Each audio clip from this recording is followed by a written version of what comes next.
Hush the river, still your feet. Angry steps make hungry streets. Do not shout, do not fight, not by water, not at night. When voices burn and tempers rise, ground remembers, river spies. Stones will shift and paths will bend. Rage walks where the river ends. If your heart is hot and loud, turn away and calm it down. Saint Ardent hears the furious sound and pulls the anger to the ground. Good evening, everyone. Hello. Welcome to episode 3 of Saint Ardent by Night. Is everyone excited for tonight? No, I am. So, last we left off, to recap episode 2, last night in Saint Ardent, the city began to show its teeth. Following the prince's directive, the coterie sought out David St. Augustine and found him at the Cobra Chicken, near campus. David expected them. Together, they were summoned before the Seneschal Tobias Marr, who ordered David to lend his knowledge of folklore to the investigation of the city's low-frequency hum, and tasked the newly formed coterie with examining the vehicle of Elias Grady. Grady's car was held at Voss Storage and Impound beneath a tarp. Its lower half was coated in river sediment that moved on its own. Beneath the car, pressed into the concrete as if eaten away, was a symbol, the roots. When tensions rose, Isolde lost control of her beast, and a human was drained. Others were rendered unconscious. Bodies were moved, and memories were erased. The coterie brought their evidence to the Glass Quarter lab to meet with the sheriff. Inside, they found Spark and a new Nosferatu named Grin. Then the power went out. So,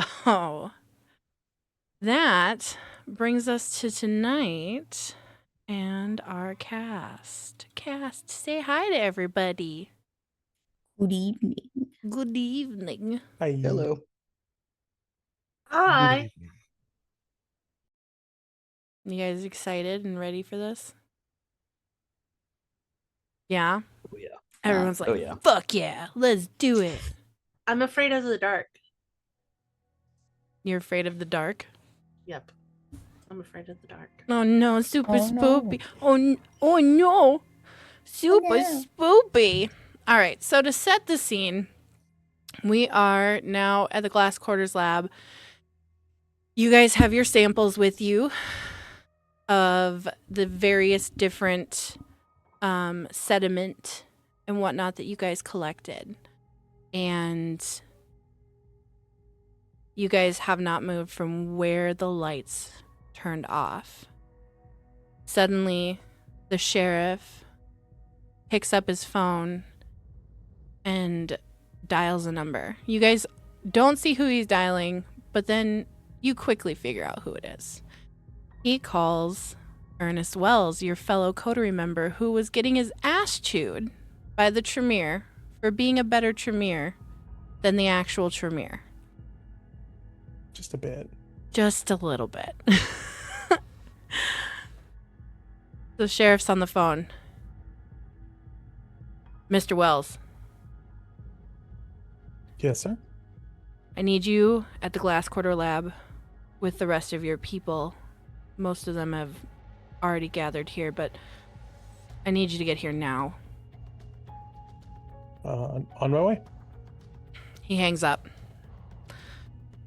and pulls a flashlight off his keychain and starts showing it around. Somehow the emergency floodlights have not cut on, and that's fucking weird. What are you guys doing? What are you saying?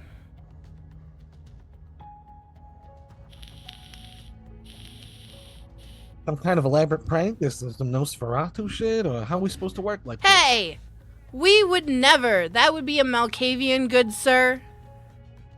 Excuse you? Thank I'm you. right here. Assume.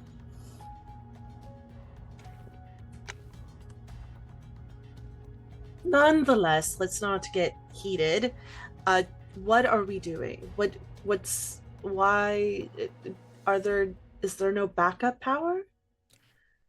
The sheriff looks around like it should have kicked on by now. Hold on, let me make a call.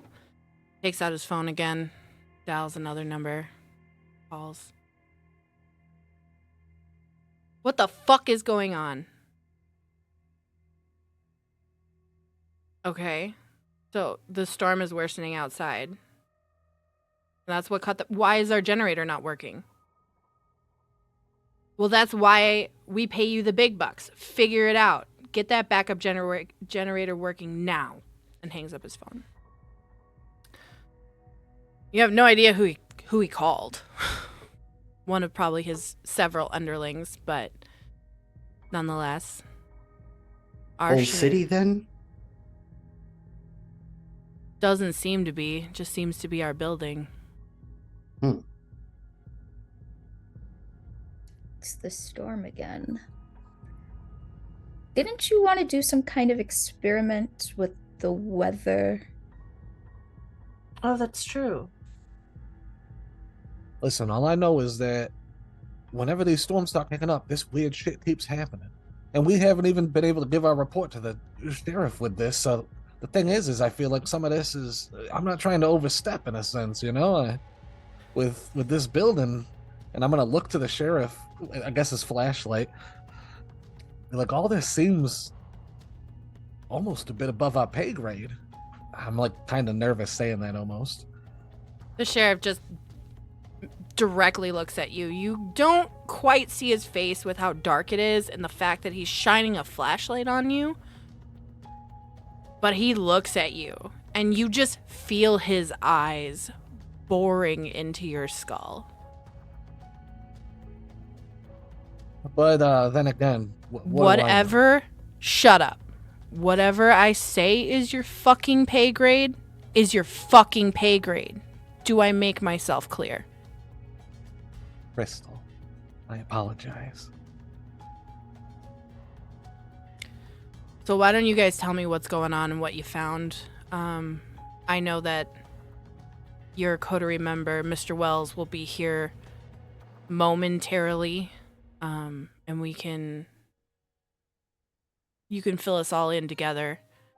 And it's at that time that, in fact, Ernest Wells walks into the Glass Quarter Lab to pitch black. Do I have any trouble getting into the place? Because we had to go like down elevators and stuff last time if there's no power. No, you're directed towards the staircase. Okay. There's a little jaunt, but you're directed towards a staircase.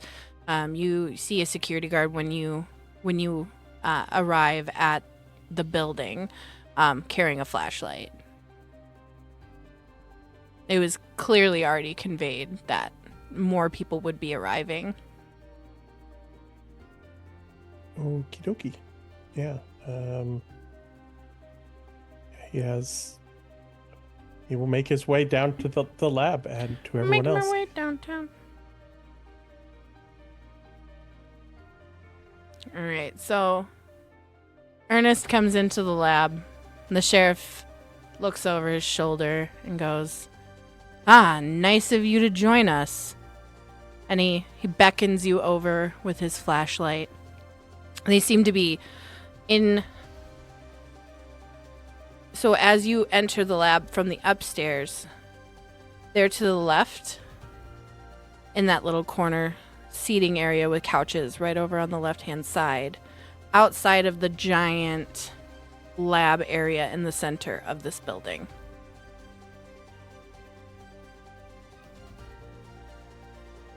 Yeah, Ernest will find a seat then and take it to see what's going on. He has spent the rest of the evening getting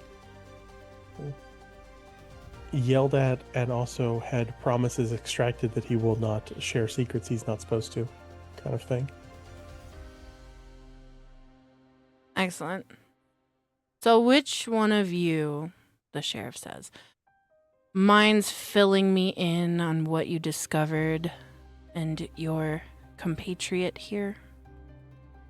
Well, so how would we describe that? He Attacked just- by Dirt. sentient dirt? He looks at you like, what in the Malkavian bullshit are you talking about? Everyone else saw it as well. It wasn't just me. The dirt around the It's car, the true. sediment under the car, was moving on its own. It tried to touch me. It's not an unheard of phenomenon. Sentient dirt? Well, it's a bit more than that, too. It made some kind of like a symbol. It looked like a glyph, but it was etched into the concrete. Same with the car. It's like it sunk in, like it defied reality. And I mean, we might want to converse with some other members of my clan, but it was glowing in some way. It has to be some kind of magic, but yeah, that they're not. It was sentient dirt, for lack of a better. He says sheepishly. Also, after we discovered the symbol, we were attacked by those humans. It was a little, maybe a separate issue, but it was too much of a coincidence. So they were very angry Okay. with the Okay. dock workers. Okay. Start from the beginning. Because I'm now Well- confused. Well, you had us go to the warehouse. Yes. Correct. So we went to the warehouse, we collected. Well, we tried to get into the actual front of the vehicle, and that's whenever the dirt started moving towards us. And then whenever we got into the trunk, it wasn't moving, but I don't know, maybe whatever happened, whenever we uncovered the symbol, it froze it or moved its influence somewhere else. And then we were attacked by 3 humans who were either trying to mug us, steal the car, or were influenced by the woo-woo that's going on. I think it was responding to the weather. I think when the weather kicked up, it caused this whatever resonance disturbance. Ethan, did you happen to take a picture of the symbol? I look around for a minute. Who the fuck? Oh, You saw it first. We didn't see the symbol until the dirt started moving. I didn't get a picture of it, but it basically looked like roots. Like imagine the tree of life, but the opposite. But the thing that I don't want to detach from this, I guess, report is that all the things that led us here in the first place, too, because this car was found at the docks and we saw how the plants were acting, and I kind of point to the samples that we brought.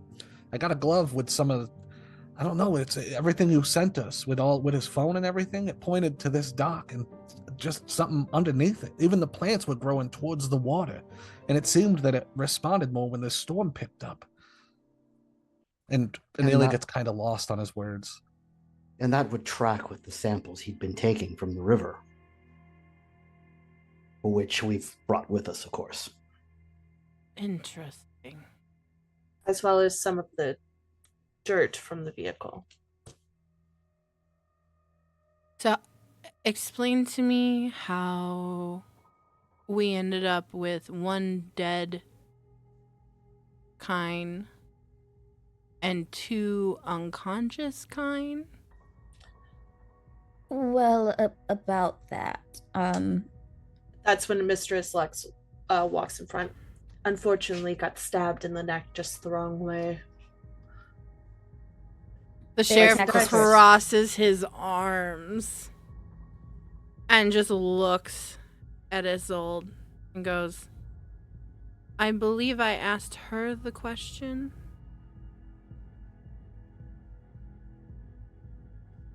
Me? Oh, he's staring right at you. Well, you see, I got frustrated with Mr. Grady's briefcase and was about to go out for some fresh air just to clear my head, and that's when the 3 kind came in, and it just all happened so fast, in blink of an eye, and I had a nail file in his jugular.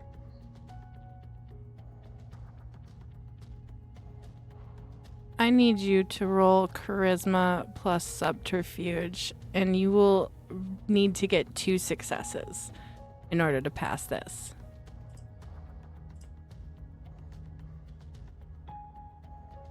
Can I provide any help since I No, please do. No. Please. No. Please. No. Come on. Nope. We need to see how good our little Malkavian is at lying. 2 successes. How many? 2. All right. So, but how did they know you guys were there? I threw the briefcase. I threw the briefcase. Yes, because it wouldn't open. You're not a fucking Bruja. I wanted to see if I could open it. He just takes an exasperated sigh. We We did brought the open the briefcase. Great. These people like the ones at the docks? Yes. But angrier. I tried to subdue them like our friend sister, our friend the sister did, but I'd imagine then whoever is heightening their emotions sent them after you because you're poking into things that involve them. That makes the most sense. Who or what? So you're telling me we have 2% potential suspects that could have been attempting to sabotage you in this lab right now, and we have 1 dead guy. Yes. Great. Another headache. Exactly what I needed.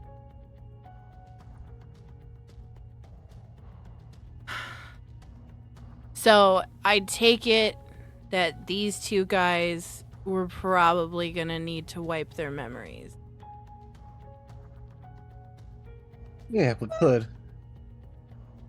But, I mean, also, if we can extrapolate any information, because, I mean, maybe this was some kind of setup that we're poking our nose, but what happens if this was whatever the hell was going on at the docks, some kind of resonance that picked up with the storm? And whatever the hell was on that car might have been attracting them. I'd investigate their blood. Well, good we have a Tremere here, huh?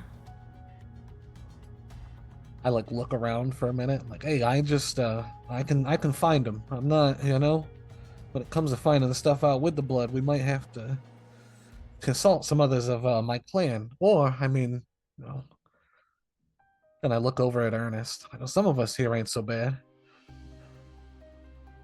You look around, Ernest's just sipping from a can of some like energy drink. Just like, what? Some of your skills. Might be able to use them here. Try to find out a little bit more. The sheriff is just fucking dumbfounded right now. Like, at just everything that's being said to him. The fact that the coterie is wanting to use a caitiff instead of their full-blooded Tremere. The sign of Gehenna itself. And it's just dumbfounded. He's exasperated with you guys right at this moment. Well, let's, in a word, split the group up. Part of us can test the blood, see what's going on, and the rest of us can get some help from our lovely neighborhood Malkavian and Nosferatu and figure out what the roots are about in the water. Sure, and I'll handle the bodies. Don't worry about it. I'll make sure that their memories are wiped. But y'all owe me a minor boon for this. You're always welcome in the dungeon. That's not what kind of boon I'm looking for, and you know it. Well, you can use it for whatever you want. That's not the kind of boon I'm looking for, and you know it.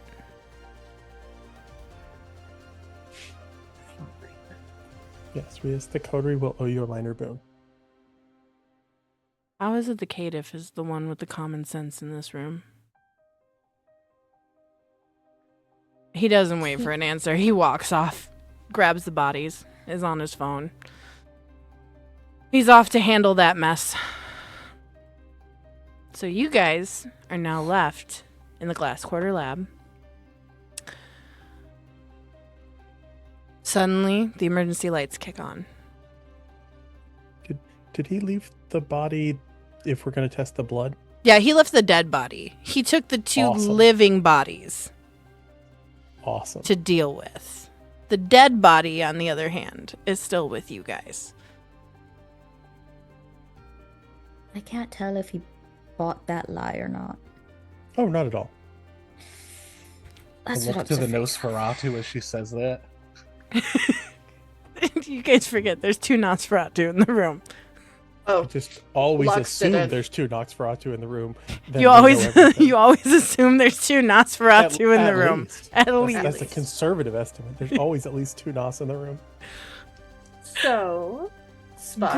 Grin and Spark are just sitting there fucking attempting not to cackle. Spark's jaw, he hasn't even bothered to reset it, so it's clicked back up into its socket. It's just hanging there, and he's just I might bring a ball gag for you next time. Please do, because if he I'd says like anything, it too much. So I don't think it works with a jaw that is unhinged. I will steal his Oh. bottom half of his jaw Yeah, then. you Trust me, need the it's full mask. not the standard one.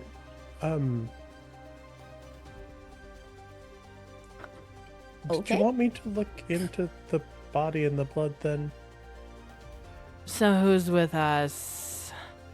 And who's with our little sign of Gehenna? I will say this right now. I'm not technology. I know technology, I know science and stuff, but I'm not. I'm willing to help. I can hand you things. I don't Same. know this. I can hand you whatever you need, I guess. Malkavian, what's your name again? Isolde. Isolde. Grin looks at you. Now, Grin, if you guys remember, is bald and has these purplish spider veins across his skin that's almost scaly. It reminds you of Cradle Cap in a lot of ways, and it sloughs off of him. He's also, with him being in the room, you notice the room is considerably colder. His presence is unnerving. When he moves, his body doesn't move quite right. It's as if the joints for him are still in place. They just bend the opposite of how they are supposed to.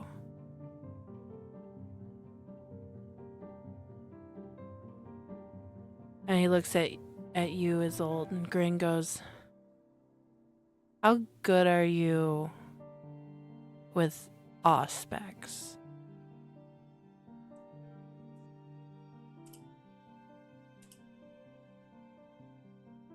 Not at all. You watch his eyeballs roll into the back of his head, roll around as if they're detached, and come back up the opposite way when you say that.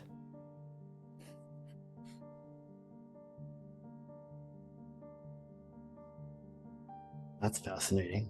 Why? What the fuck? Okay, what are you good at? Hiding. Being stealthy. Running away. Well, not running away, but being stealthy and hiding. Does anybody in this group have auspex?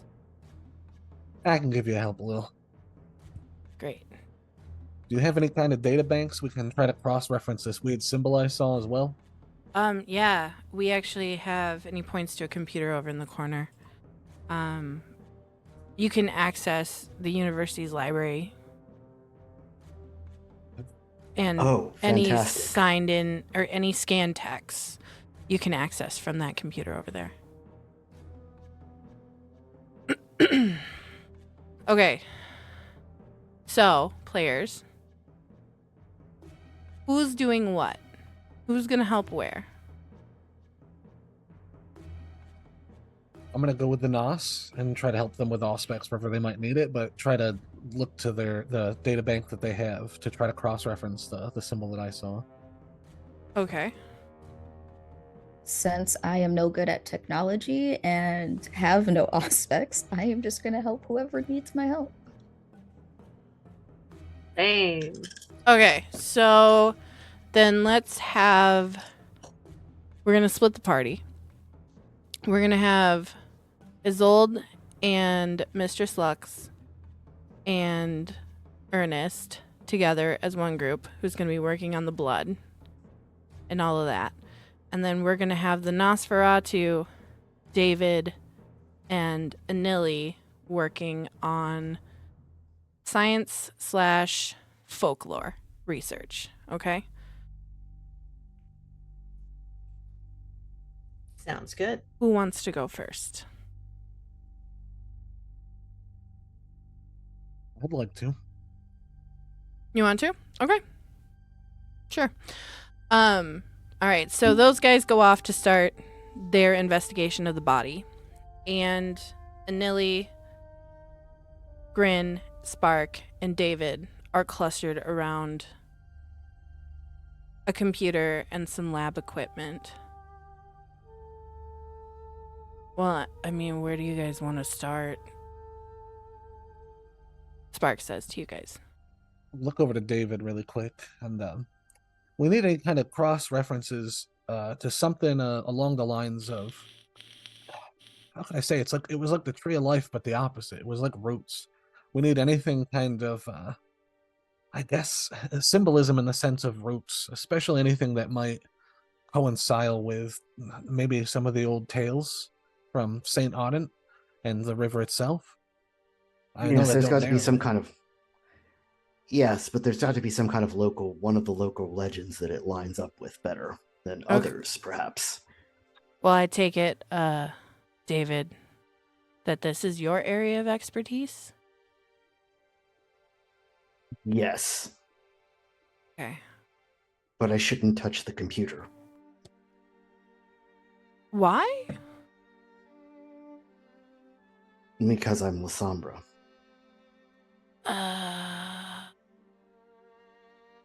Okay. All right, well, I guess you've got your little, meat puppet and Nilly, Grin says, and just kind of chuckles.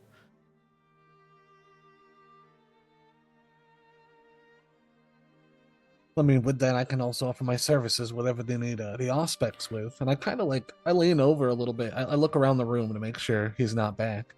But I'm like, you know, are you guys like, is there some severe understaffing around here or something? People usually toss around, you know, boons after you do a job for them. Have you not been in a Camarilla city ever in your life? I was in one in Buffalo, but I never had to do no work for no sheriff. Good God. Okay. Not my circus, not my monkeys, but I can foresee that I absolutely have to explain this to you. Boons are our currency. Boons are how we are either rich or poor within kindred society. Boons are your word.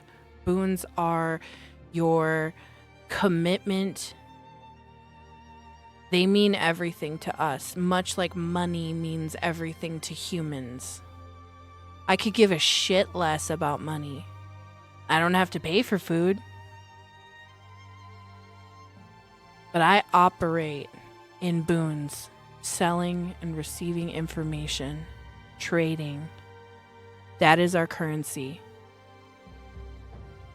Oh yeah, I mean, I just didn't know you got charged the currency when you complete a job for someone. I mean, hey, but none of my business. When the sheriff is performing a kindness, it is to be expected that you will owe some sort of boon for that. And cleaning up that little mess with the humans, that's boon-worthy. All right. I mean, I'll clean the body up myself next time. Then I figured we got rid of bodies around here before. It's all right. What do you want me to do?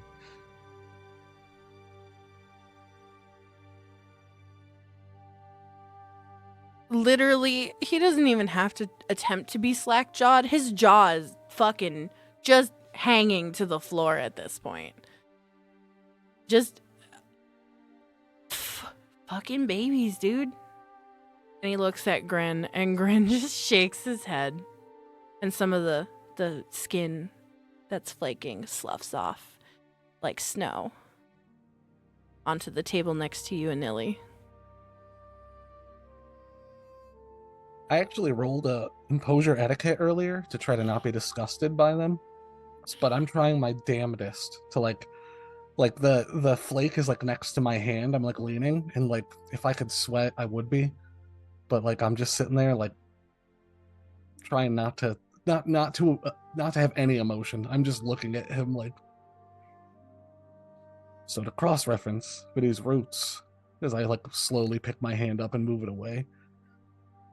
You put your hands on the keyboard. Yeah. All right. So, the way we're going to do this. Okay, where do you want to start first off?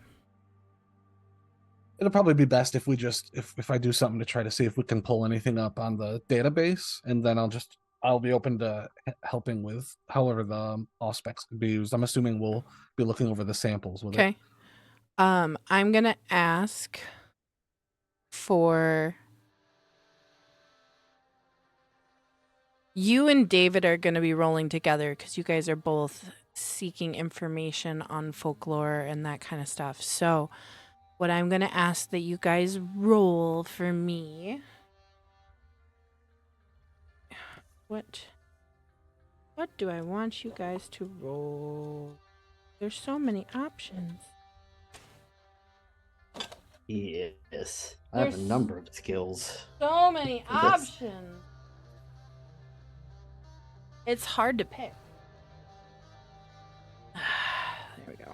Let's see. What skills do I want you to roll? I like options.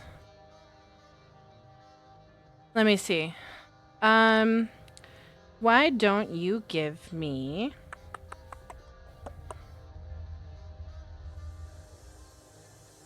David, I want you to roll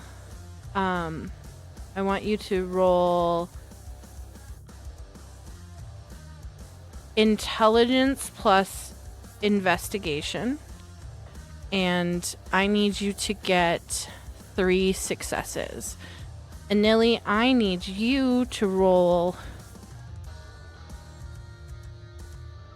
wits. Actually, excuse me.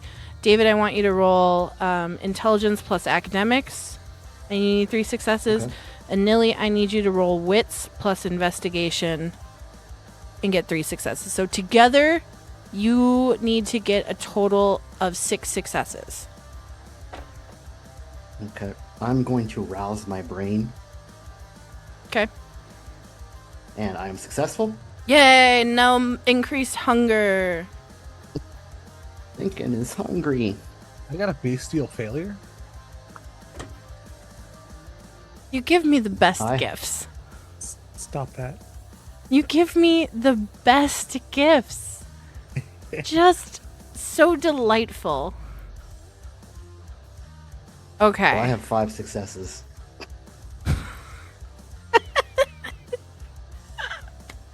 oh. Oh man. Oh man. So David, first I'm gonna deal with yours. I want you to rack your brain. You can't quite get to the answer, but I want you to rack your brain and start talking Anili through your kind of logic of where you should start searching and what things you should start searching. Okay, so I would say something like, oh, is there? So there are a number of these local legends about rivers, about the river. And there are a number also of local legends about roots coming out of the river. Let's start there. Have we got any legends about roots pulling people into the river? Have we got anything about like root cults? Earth-based cults? Anything like that? Anili, upon your failure, your beast creeps up the back of your brain and takes over. You're a walking puppet for your beast right now. Fucking A. You snarl at the thought. First of all, you're next to 2 fucking ugly and disgusting Nosferatu. And now a La Sombra is telling a Tremere what to do. And You know what? Go I think ahead. I get exactly No. what I want, right? Go ahead. I think Go ahead. I've been hungry all night. I'm actually quite hungry, and I've been wanting some of this Lasomba's blood to collect, right? But, and I mean, obviously, feel free to resist. I think I'm going to try to lunge and drink directly from this Lasombra, not knowing that it will bind me. But I just can't help it. I can't help it. I'm gonna literally, like, as he's explaining it, I kind of turn over towards how he's talking to me, And I'm like trying to think of these cults as it is, and I think of when he pushed me back with the shadow, and I'm not mad about it. I'm more interested than anything. But inside of me is that beast, and it's roaring, and I'm like, I need to just taste this motherfucker's blood. Good news, it won't bind you. Bad news, Yeah. all the other problems. Yeah. So since you are Tremere no longer can be bloodbound. They can be bloodbound. They Or don't they blood can on be. others. Yeah, they it can takes bind 3 others. nights of Yeah. feeding on someone before you blood bond. That's it. Oh, I thought there It's were just- steps. Yeah, it's at 3 you become 3 steps blood bonded, but it takes 3 separate feedings over 3 nights. Yep. Yeah, there's no accidental blood bonding unless you have the flaw for it. There is one that one taste automatically bonds you, which is a fun flaw, but by But it's normal okay. it takes by normal it takes a while. And I'm gonna actually lunge at David, but I'm gonna I'm assuming like they're stood there next to me, but they're not interacting with the computer. But I'm actually gonna lunge right at their forearm, like the closest thing I can get to. Okay. So what I'm gonna do is I'm gonna have Anili here give me let's do Dex plus Brawl. And David, are you paying attention, would you say?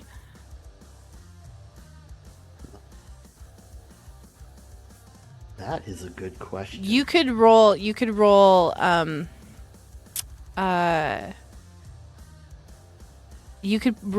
wits awareness if you'd like. I don't think that he's expecting an attack. No. Oh, you guys are just giving me such gifts today. You don't expect your coterie mate to try and eat you? Oh man. What kind of La Sombre are you? What kind of summer are you? Okay. I didn't mean to go full Cthulhu. 1 success on the wits awareness.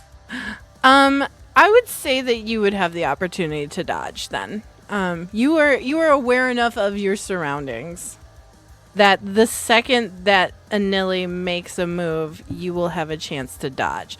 So it's going to be successes versus successes here, okay? So I got Anili, one as well. you got 1 success. David, what is your... I would need dexterity plus athletics, please. Dex plus athletics. Okay. All right. Yep.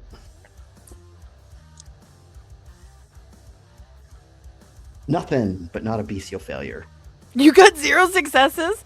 Wow. Not a 1. Oh, it's only 3 dice I was rolling, so. Okay, all right. Well, fuck it. Anili, you managed to grapple onto his arm. I'm gonna need another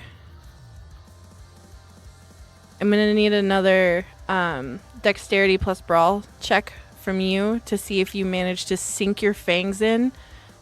David, I'm gonna give you another opportunity to break that with a strength plus athletics. Okay, well, if we're using strength plus athletics, I am rousing prowess. Perfect. I have a success. 1 success, Anili. Well, I know I don't have. I say a success on the rouse, so make sure. Okay. You got 2 successes though Yeah. on your go to Omnom. Yeah, brawl dexterity, yes. Okay. 5 successes. David rips his fucking arm away from you, Anili. David, why don't you describe to us what that looks like and what you do immediately after?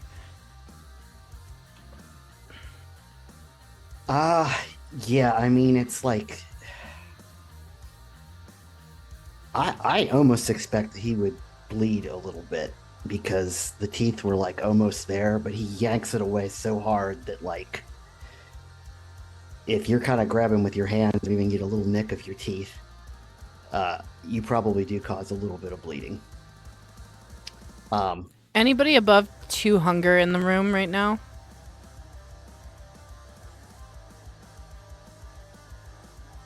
Yes.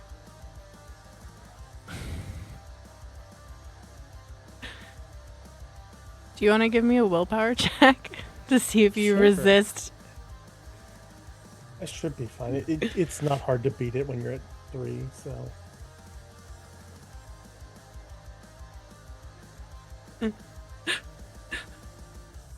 Just wanted to go to the library, folks. I just wanted to go to the library. I just wanted some wholesome. That's 3 successes. Okay, you definitely smell the scent of blood in the room, and your beast coils in your belly, and you simply go, knock it off, now's not the time. Okay, As so he's seeing this, like my beast is taking over, and I'm snarling, but just as he says, like some of the blood like does rip, and there is a bit there. I'm actually like drinking the blood off of like maybe the desk or the floor. I'm like an animal like slurping at that shit. I would say it like a little bit is on your, like the tiniest bit is on your tooth.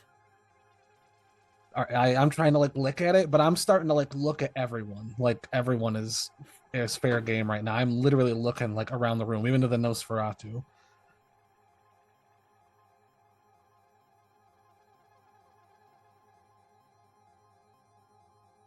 David, what are you doing? Yes, kids lost it. I think it's chokeslam time. Go ahead, roll it.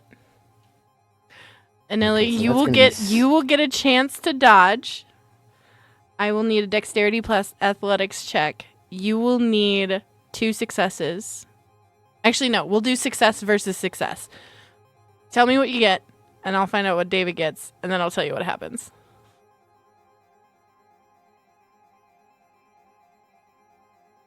I got another bestial failure. Should I be my throwing willpower out? Can I use willpower when I'm You beasting? can spend Please. a willpower right now to re-roll up to 3 of your dice. All right, it was 3 in general, so I'm gonna spend a willpower to re-roll. So I don't want to keep. You can reroll everything but hunger dice. Yep, you can re-roll everything but hunger dice. All right, and it was an athletics dexterity, right? Correct.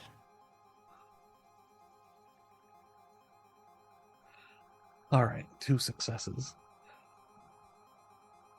I have 5.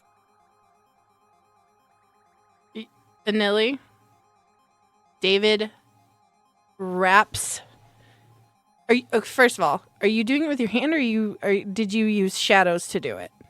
No, this is just Your hand. my Okay. hand. Okay. Cool. So David rushes you, Anili, before your beast has that natural instinct to react. And he grabs you by the throat and thrusts you up into the air. This is full on Undertaker WWE style. Just lifts you into the air as though you weighed next to nothing. And he takes you and slams you down onto the linoleum floor. I'm breathing as he does it, and finally, thank God, I finally get to do it. And as he's going to slam me, I hiss. Fangs bared, all of that hissing as I get slammed into the fucking ground. The Nosferatu are like, what the fuck is this, Twilight?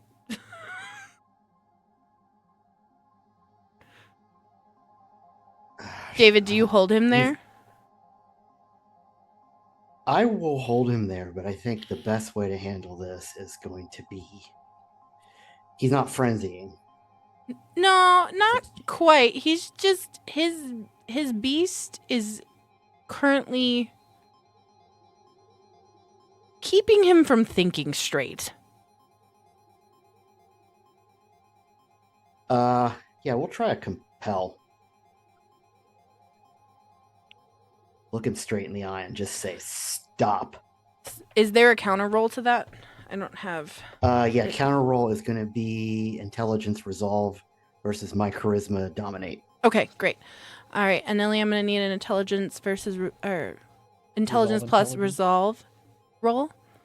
And then David, go ahead and roll yours up, and then we'll compare success versus success.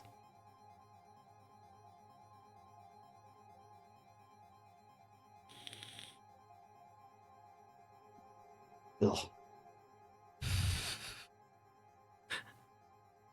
I have 1. 2 successes on my end. David tells you to stop, Anili, but your beast is whispering up into your brainstem and forcing its way forward.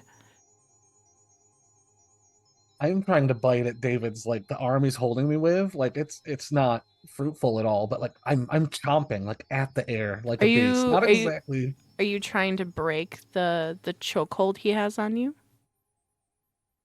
I don't think I really realize it. It's the hunger that's driving me, and it's kind of David. The thing that I've been trying to treat as prey, which it obviously is not, the whole night is like it's denying me my hunger, and I'm flipping the fuck out. I'm raving like a child that wants to eat.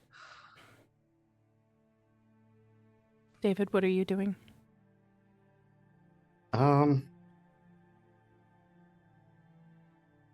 I guess that was too simple, so we'll try mesmerize, which for some reason is a completely different role that I'm much better at. Is it the same counter roll? It is, I believe, intelligence resolve. All right. Anili, roll me intelligence resolve. David, roll it up and tell me how many successes you guys get.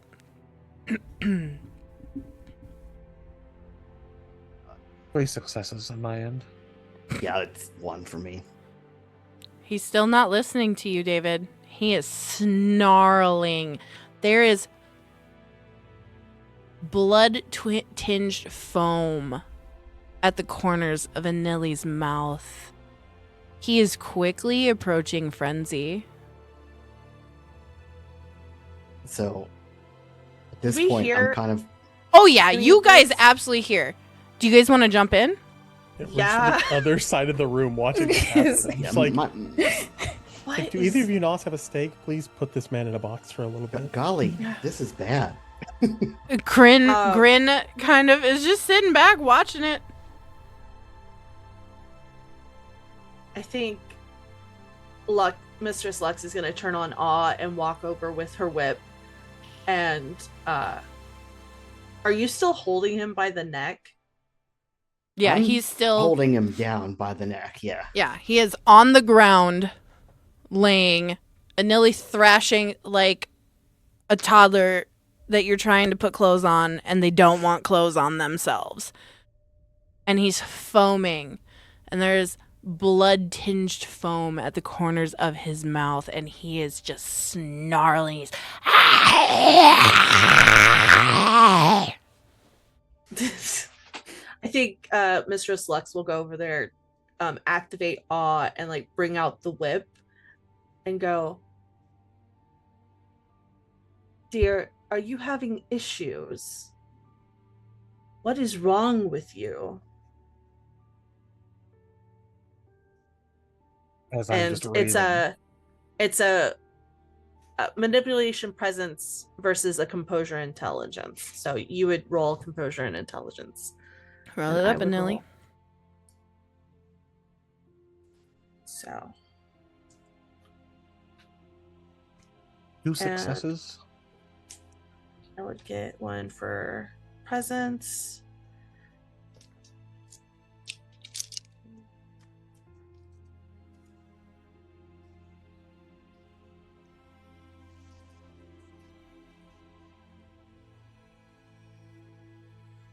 You said how many? He got 2 successes. I got 3. Anili, your beast, you feel it detach from your brainstem and coil and cower down into your belly. It is still hungry. It is not happy about being forced back. But you now are able to have much more composure. Give me a wits plus awareness roll, Anili.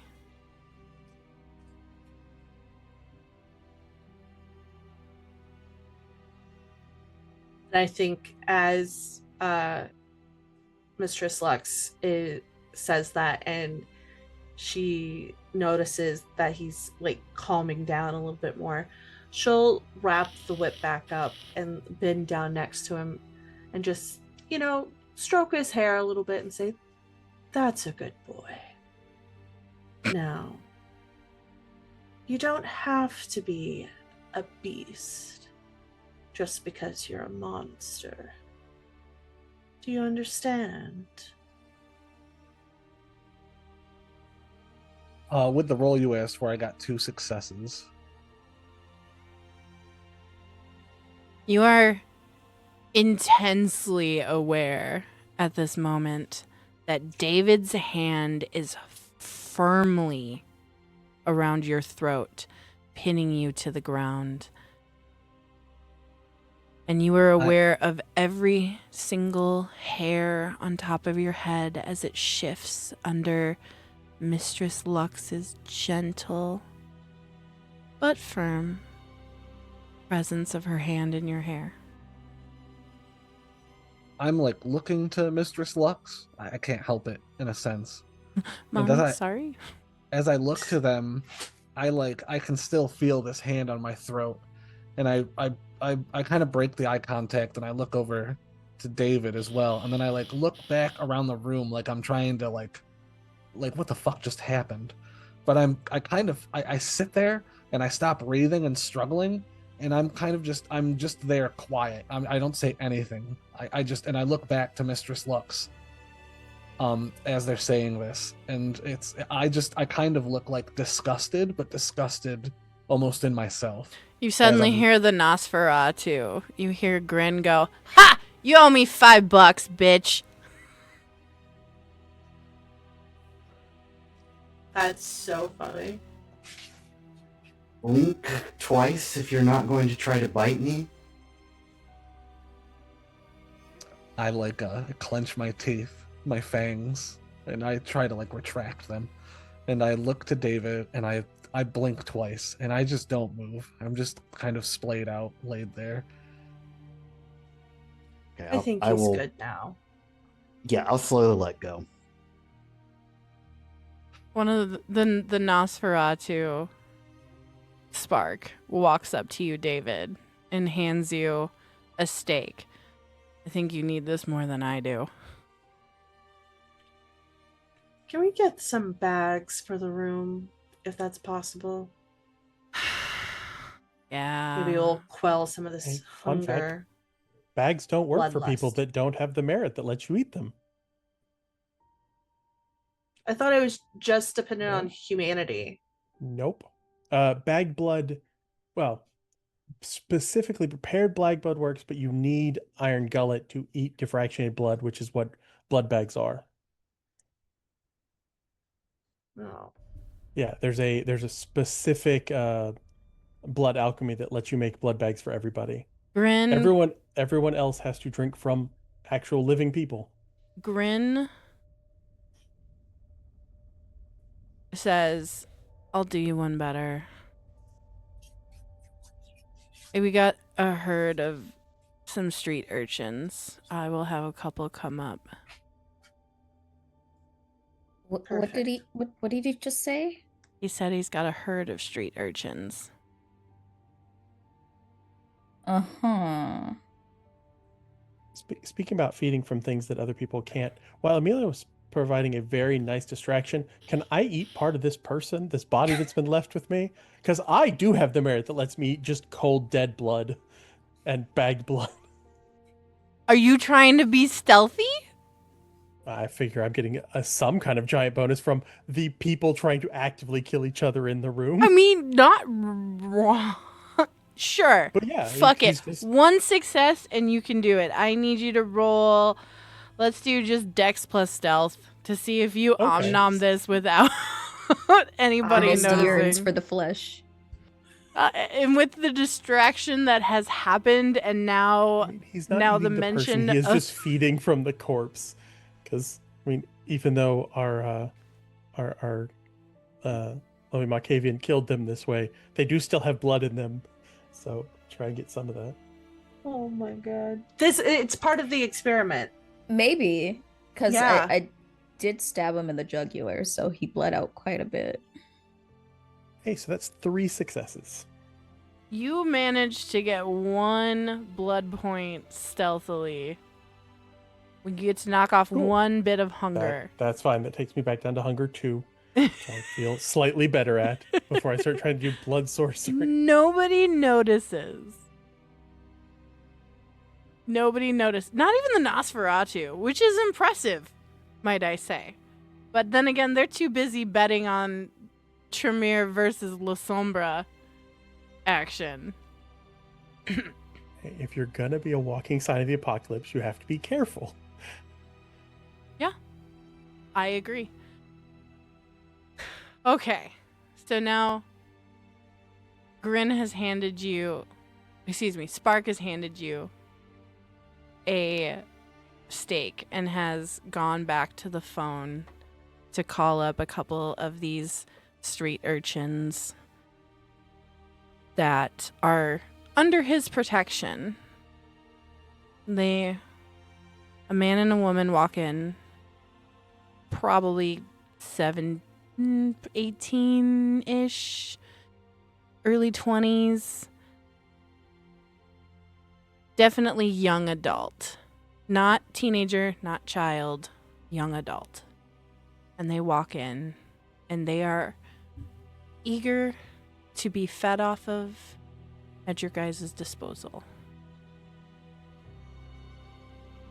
So when David had moved away, I would have like pushed myself up off the ground after a few minutes and kind of just went and like just stood in the corner and like had a pity party for myself, arms crossed. And when I see him come in, I'm like, I just needed a drink, and I'll walk right up to him and start feeding. The gentleman lets you go ahead and feed off of him. You can take yourself down to 1 blood point. Or 1 hunger, excuse me.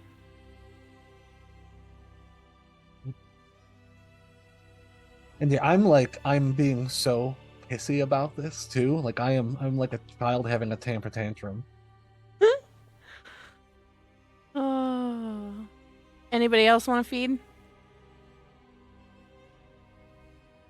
Mr. Slugs is like, I don't feed off of them.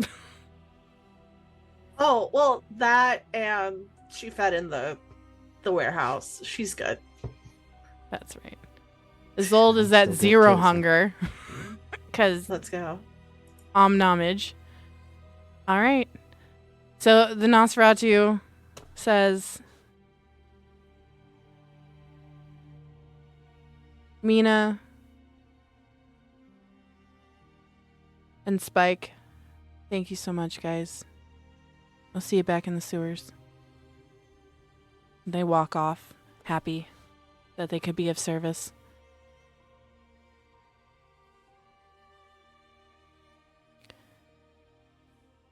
All right, I'm going to go help our other coterie member with the dead body. Are we good here? Do I have to lay down the law, as it were? Anili has run away. That Anili is going to have a pity party. He is having a pity party currently. Yes.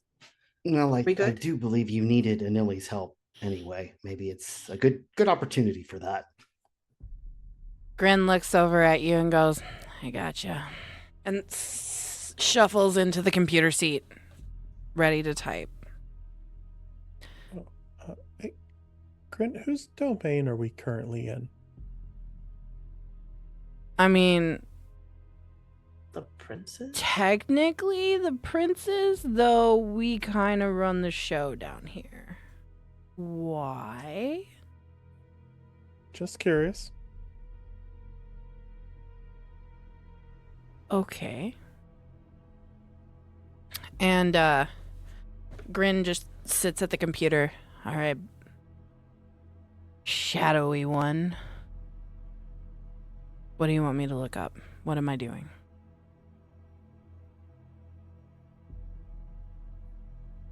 Well, now that I see what's just happened,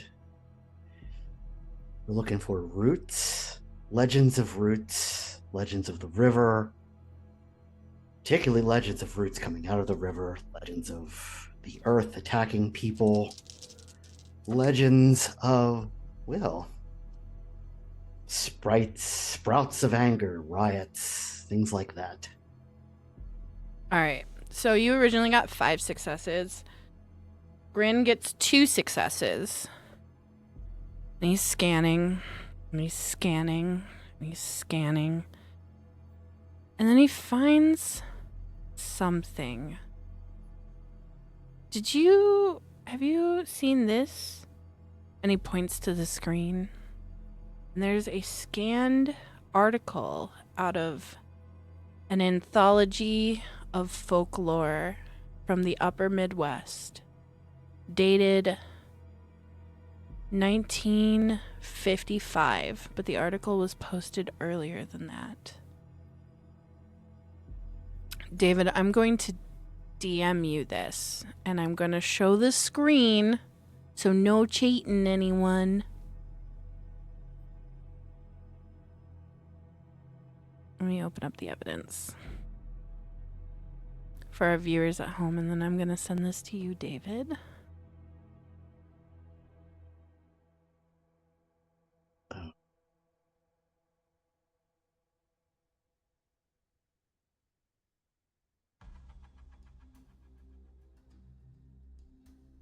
Yeah, I think. All I see is a period. There you go. Oh, there it goes. And Grin just sits back as you scan the document.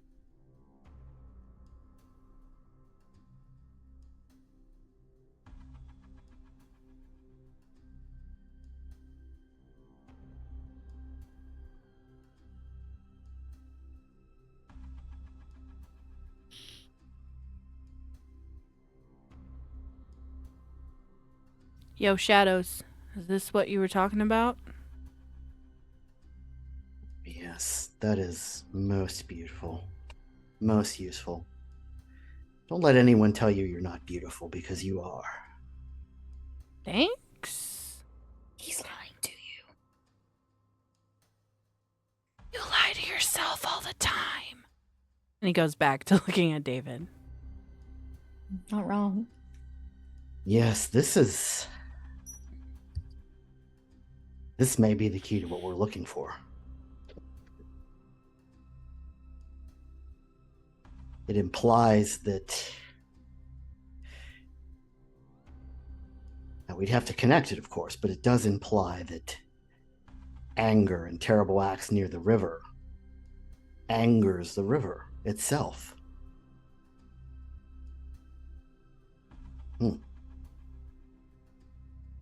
A most useful lead, I think. All right. Well, I'll let you continue to peruse this while I go and... Hey, Pissy Tremere. Yeah. Ethan, Edwin, Ethel, whatever the fuck your name is. Get over here. I need your help. I'll skulk over.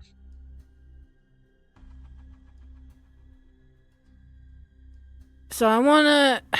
These samples of the sediment that you guys got, I want to run some tests.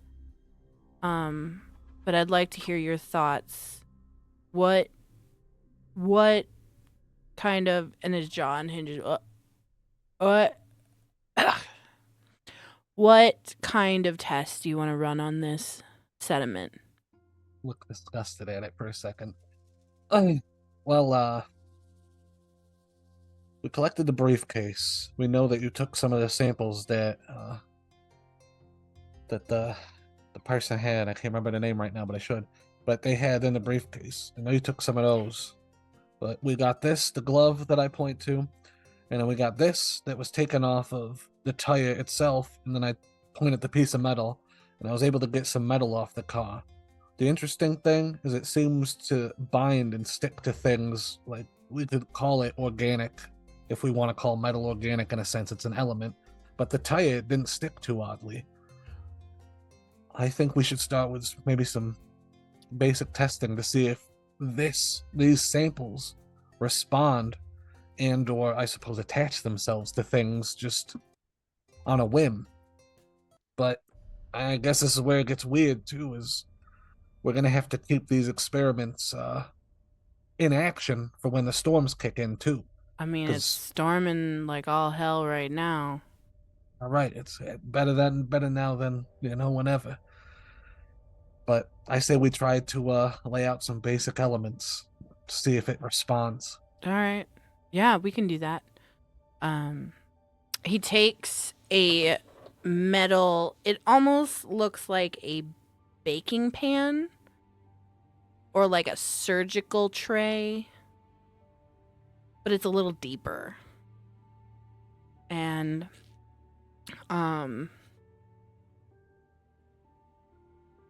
he points to it and goes, "Drop your samples in there. I don't want to touch this shit." All right. And like as I'm saying that, I'm actually like looking over to David a little bit, but I'm not like, it's not like a predator way. I actually look like a little like I'm just pissed at myself. But now, I don't know if it works, right? So I rolled humanity to see if I would care about this, but do you check humanity when you're trying to feel compassion for other monsters, or is that not? I'm just kidding. But I take the samples. All right. The one thing though is we should keep these samples kind of going for further observation, Yeah. because I'm not going to rule out that whatever the fuck is going on with this dirt isn't somehow manifesting its own kind of symbolism to enact whatever the fuck it's doing, because this has to be magical. And He I'd say pulls that out as I'm an- like putting them out. Yeah, he pulls out another tray so that way you have two separate trays.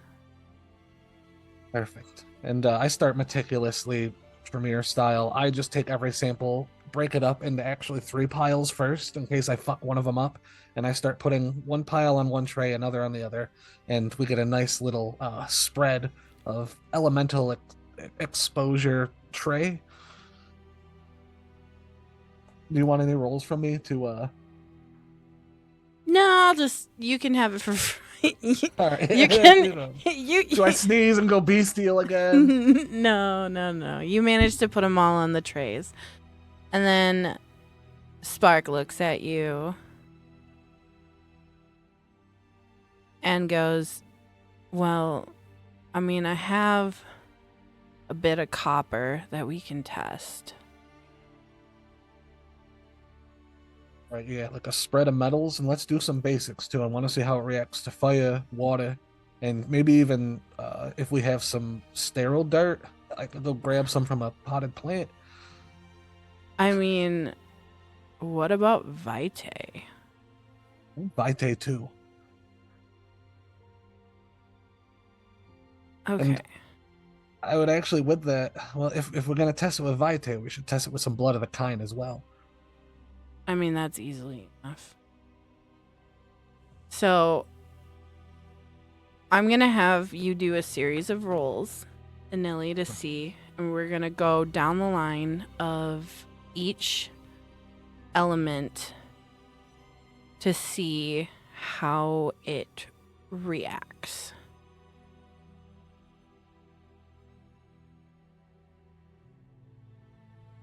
So, for the first one, I want you to roll.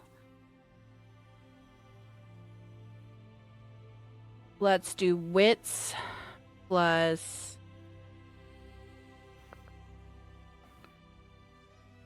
What do I want? Let's do wits plus medicine or academics. Or no, medicine or science.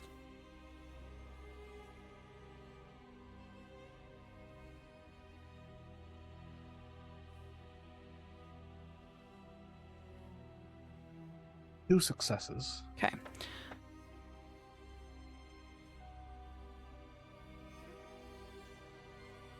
Grin and Spark stand around watching and observing. And Spark goes over to like I want to say refrigerator. It's not a refrigerator, but it's a refrigerated system. And takes out 2 medical vials that are labeled. And they seem to have blood in them. Human blood. And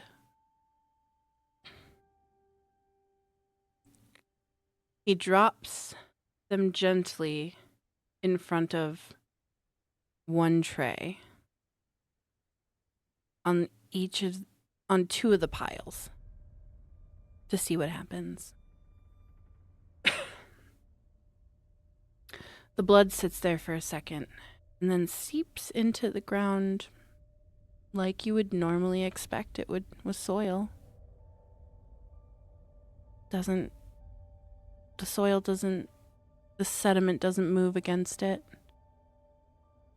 Doesn't seem bothered by it being there.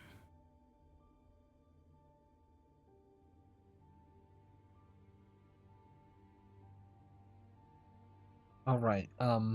Another weird idea, and I don't know if we can I don't know how none of it works. I'm not a botanist, but the thing is, when we were at the river, the plants were stretching towards the river itself too.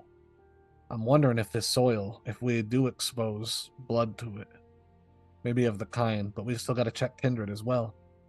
But I wonder how a plant would respond in this dirt at the same time. But that's obviously going to take a bit more time. So I look to like the other elements available, or actually,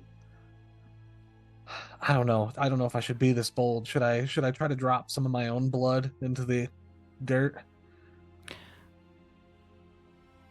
Spark looks at you and goes, well, I sure as hell am not dropping my blood on this. And you're the one with the heightened emotions right now. Wouldn't you think? And his jaw comes unhinged. That it is kind of apropos. Cracks his jaw back up. Frowning at the sight. Yeah. Rather just make sure to try to cover all the bases. Grin just scratches his head and more skin flakes off. Careful with the samples with that stuff. And then I do hold my hand out and I try to just fucking draw like my nail into my finger and do a single drop of my blood into one of the piles. As your blood pools in your little cut on your finger, you watch the soil, almost like a reverse drip, defying gravity, just slowly reaches for your blood and your finger before the drop can even come off. Give me a dexterity plus athletics roll, please.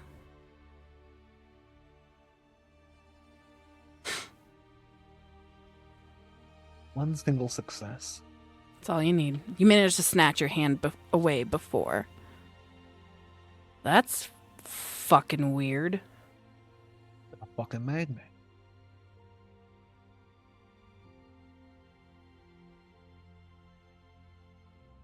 So I'm just looking at this with concern now.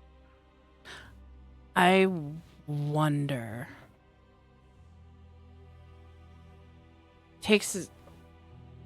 Grin takes his phone out and he dials a number.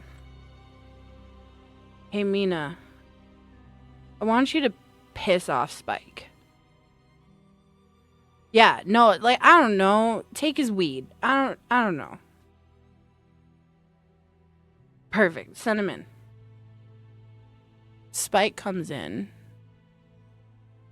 Pissed off. His eyes are rimmed red. But he doesn't dare go against Grin. He looks at him and goes, what do you need, boss?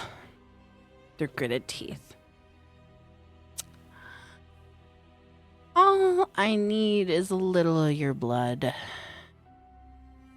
And then I'll give you a bag of weed and send you on your way. And he just clenches his teeth at the ridiculousness of this Nosferatu playing with him. And he holds out his arm. And Grin goes over with one, like, you know when you see a stoner and they have really, really, really long nails from pinching roaches? Okay, that's what this nos, and it's dirty. It's nasty looking. Like, it's yellow. And he runs it along the palm of Spike. And the blood starts to drip down his hand. And Nilly, I need you to give me a wits plus investigation roll, please.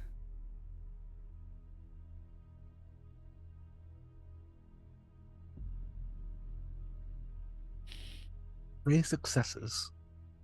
You immediately see, probably before anyone else does, the dirt start to try and rise, and it spirals up with these tendrils that come together and reach for Spike's hand. Can I try to move his hand away for him while it's coming up if I see it that quick? Sure. Yeah. I'll just let you have it. You knock his hand away. What the And fuck, as I do man? it, I point at the tendrils coming out. And you see these little tendrils coming up and kind of shift as the hand is moved away. What the fuck is that? In the example he brought in, or the person, this is just a regular human, right? Yep.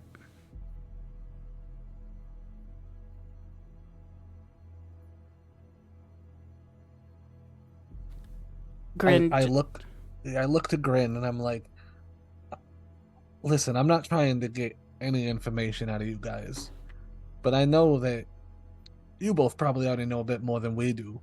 But with the first encounter that we had down at the docks that started this whole shit, those people were exposed to the soil down there, right? And then I look to the kind, and he's pretty already emotional, I would say. Do we want to take this experiment a step further? As I look to the dirt and then his herd member. You ain't fucking with him. This is as much danger as I'm willing to put him in. So you can take that idea and shove it straight up your ass. We're gonna have to find some guinea pig. That's fine. It won't be one of mine. Send Spike out of the room. With his bag of weed.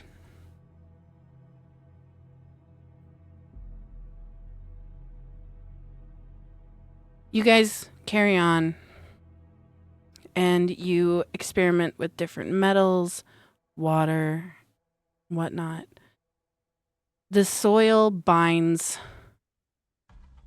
to the metal. It doesn't want to flake off of it or move off of it. Other elements it does. You guys try a bit of concrete. It doesn't shift from that either. Is there any other test you want to run?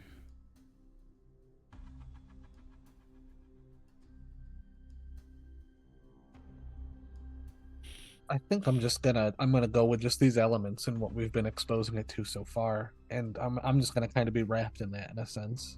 Okay. So we're gonna shift from here in what you've been doing over to the dead body now. Ernest, Mr. Slux, and Isolde, what are you guys doing? I think Mistress Lex is just looking at Ernest like, so what exactly do you need from us? I don't know yet. See what we can get from the blood, and then I'm gonna go through whatever's on his body and see if there's anything there. I think we already took things out of his pockets. I could be wrong. I He's don't old. remember us doing that. I think we just chucked them in the truck or Well, that's SUV. true. So that I can get a clear picture, you all were at a warehouse and you were attacked by this group, Mhm. and then you brought them here? Yes. They were Well, unconscious. we couldn't leave them. That would be suspicious. Okay. But you brought them here. Oh. But yeah, no, we'll start with from the taste of blood I got earlier. I'm guessing taste of blood will give me. It'll tell me if they're a ghoul or a human or a kindred. I'm guessing just human then. Yeah, they are just human. Okay. Normally, dead blood doesn't carry resonance, but the way these things have had their emotions amped up, am I getting any hint of that? You get you get the faintest taste in the back of your throat that is prickled with anger and violence. Yeah, so that is But it's faint. yeah, and normally dead blood is dead. You get nothing from it. That I'm tasting anything at all is strange. It's very strange. The amount of these people's emotions being heightened and ramped up. I know there's some disciplines that do that. Drugs can do some of that as well. True. Or Um, blood laced in the drugs. Yeah, I know that there is some powers that convey rage on top of the. We have some books that talk about other supernatural's blood that do similar things, but this is different. I don't know if it correlates, but I was very unnaturally angry when they burst in. Mm. I know what you told the sheriff, but did you feel anything strange when you fed from this person? I mean, I couldn't stop. Was that your beast wouldn't let you stop because of your own hunger, or something about the blood made you continue? My hunger wasn't the issue. I just felt that I needed to end it, to end him. Isolde, you remember that though you were hungry, it was as though the emotions that were so heightened in that moment drew you in and heightened the worst parts about the beast inside of you, to the point where you couldn't stop if you had wanted to. You didn't want to. You weren't allowed to feel anything other than that deep desire within your very bones. That call for blood. And that's all you could think about.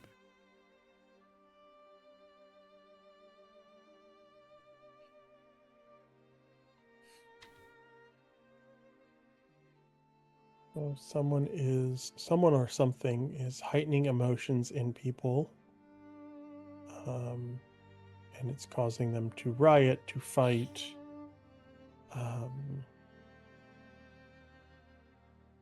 That emotion seems to carry over and feed the beast more than it should, or draw the beast out, I guess. I didn't feel this way until we saw that strange symbol that seemed to be imprinted on the ground. What was his name? Ethan again. Yes, Ethan had pointed out earlier. Do we have a drawing of the symbol somewhere? Did anyone sketch it or anything? Just looks like Unfortunately not. roots, like a trunk in its roots. Hmm. Well, like a cut off trunk in its roots. Okay. Yeah, and then Ernest will start going through the man's pockets, his wallet, pockets, his phone, if that's still around. Anything that to give us a sense of maybe where this guy was. Is he tied to any of the other locations we've dealt with this stuff before? You see a driver's license, a wallet with very little cash, couple bucks. Driver's license puts him living within the area of the docks.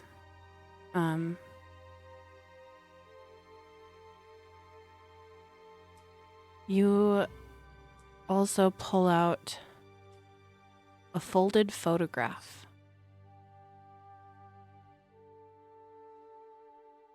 Do you look at it? Yeah. I You want? Ernest would pulled out like a notepad that he's taking notes on of all this. So You unfold the photograph and it rests on the table. And you see this man as he was in life,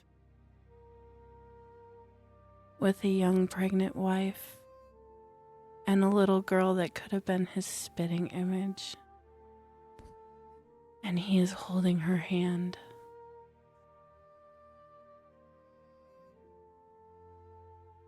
His name was Robert.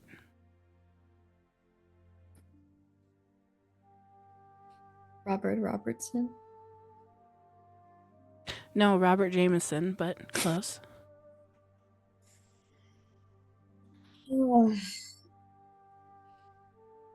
I can't bring myself to look at the photo. yeah, Ernest will like take down notes off the driver's license. The photo will get tucked into the little notebook. The couple of dollars out of the wallet go into Ernest's pocket, and the wallet goes back. Are there any symbols on the body itself? Like maybe like anything that represents like the root symbol, or No. maybe He's got, he's got a... besides the gaping hole in his neck. Right. I mean, on his shoulder, he's got a cross that has thorns wrapped around it, like a typical, like, modern Christian tattoo. It doesn't pique your interest, or it doesn't pique your mind to be like gang related or with any known organizations that potentially don't like Kindred or nothing like that. Just your standard generic tattoos. You look on his forearm and you see in very broken, like childlike script tattooed onto his arm, you see his daughter's name, Emily.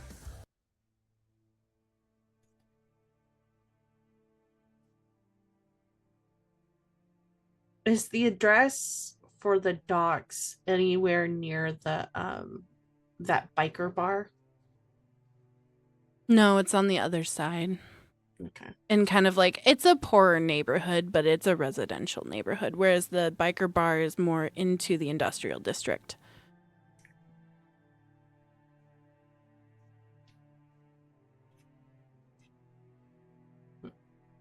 Well, gives us a lead of some sort.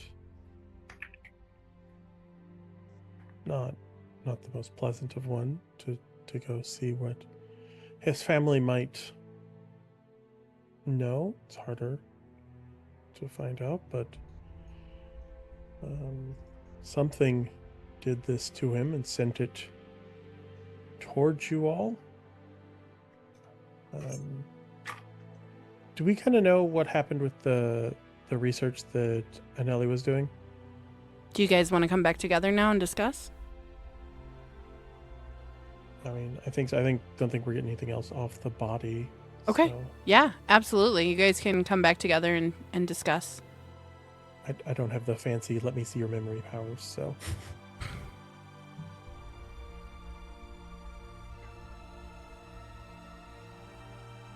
So, are we good now? Are we all, as the kids say, chill? I look over at David and I'm like, yeah, I think I'm good. And I kind of like, I don't know, like I sulk a little bit saying that. And then I kind of like say it out loud. I look at the ground and I'm like, oh, sorry about that. But we got a response. With some of the samples that we took from the dirt, it seems that it's fucking weird. It's almost like a cool little magnet piles or whatever, but it was like tendrils almost reaching up towards blood of the kind and of kindred. So it was What similar. caused the response? Live blood. It wasn't they had some samples that were from the bags or vials, and they didn't do nothing. But when it came right from the vessel itself, the living vessel, or undead vessel in this case too, that's when we got the response. Then how do we explain the tendrils going after the dead body in the impound lot? I mean, it was still warm. I suppose. Freshly dead, and I mean not you for still nothing. have the samples. Then are they still sitting out? Yeah, they're still sitting out. Because you said they attracted towards Anelli's blood, and they attracted towards the other guy after you guys angered him, correctly? Correct. Ernest will just like prick a finger so he has a drop of his own vitae, but he doesn't have any intense emotion at the moment. Does it react the same way? No.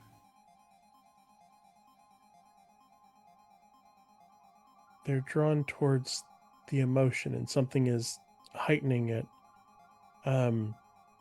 Normally, the dead don't carry emotion in their blood. The blood is inert. It doesn't carry the resonance. This still had some, even after all this time. And if this thing was still trying to get towards the dead bodies, it's not attracted to the vitae, it's attracted to the resonance, to the emotion carried in it. Which means someone is fattening up people to feed to whatever this is. But it doesn't make any sense, because I wasn't angry or emotional whenever I was trying to go for the car, and it was reaching for me. Mistress Lux, give me a wits awareness. Wits awareness. Let's see. How witty and aware am I? Not very.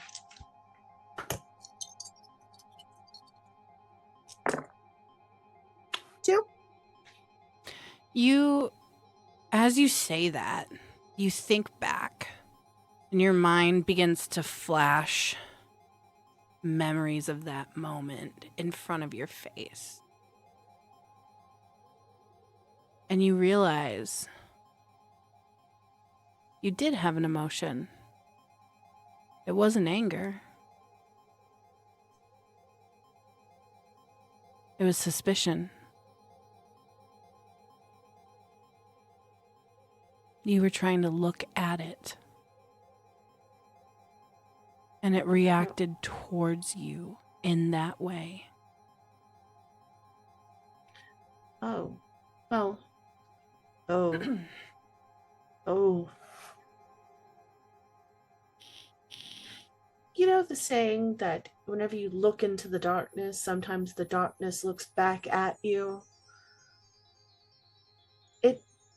I think it was seeing me, seeing it, in a way. Mirrored Like- your emotions then? I mean, You were suspicious and curious, and it did the same? maybe, yes. Because it Wait. wasn't trying to lash out at me. It was trying to, the way you try to like prod at a body or prod at something with a stick. Huh. Oh. What about this? David, do you show Well- everyone else the article you found? Yeah, I'm actually going to read the rhyme. Go ahead. And so I kind of look pensively for a minute and say, "Hush the river, still your feet. Angry steps make hungry street. Do not shout and do not fight. Not by water, not at night. When voices burn and tempers rise, ground remembers, river spies. Stones will shift and paths will bend. Rage walks where the rivers end. If your heart is hot and loud, turn away and calm it down. Saint Ardent hears the furious sound and pulls the angry to the ground." Well, that's not ominous at all. It's a popular children's rhyme from the early 20th century, perhaps a little, probably earlier than that. Fits with something reacting to strong emotions. I don't know what this is, but something that's drawn to them in a violent manner, it seems, at least in some cases.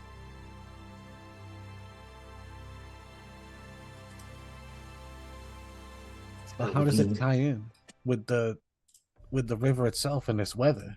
Could the river be some kind of emotional reservoir in a sense? Is it amplifying these things?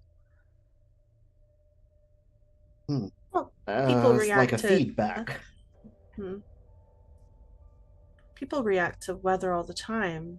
If it's too much rain, people get scared with flooding or hurricanes or, severe weather. If it's a drought, the same. People get angry. Hot days make hot tempers.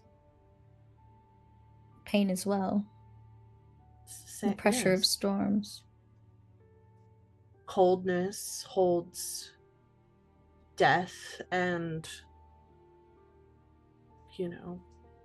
also in some instances, a newness to the area. Everything's blanketed in white.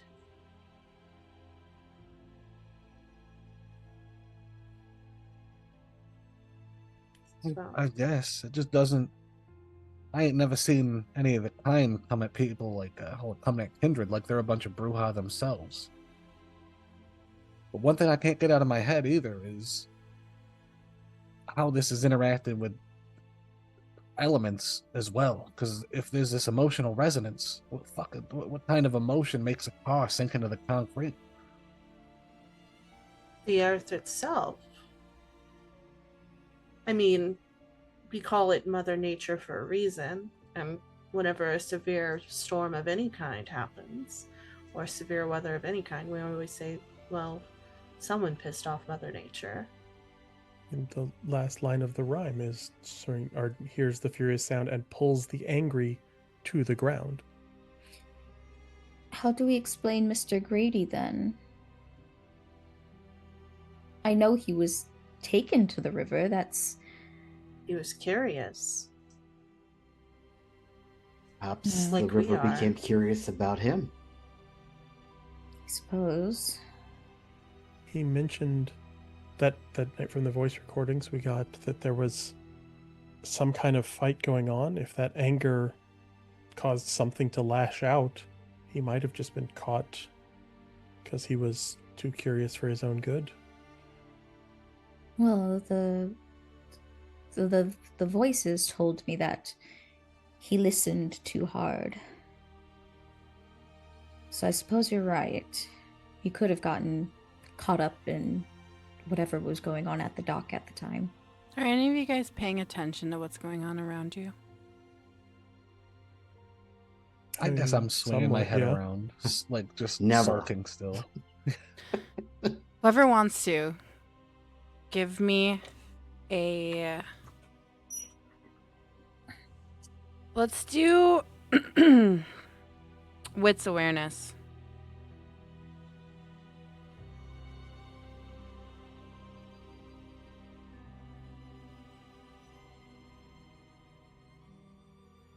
One, okay.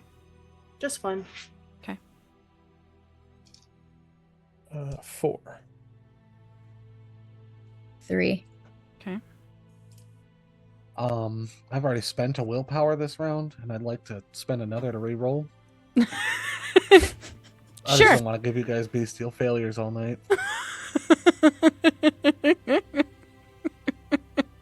Go ahead. Fucking roll successes when I'm trying to fight my own teammate. Brother. Why not? we like the wild card.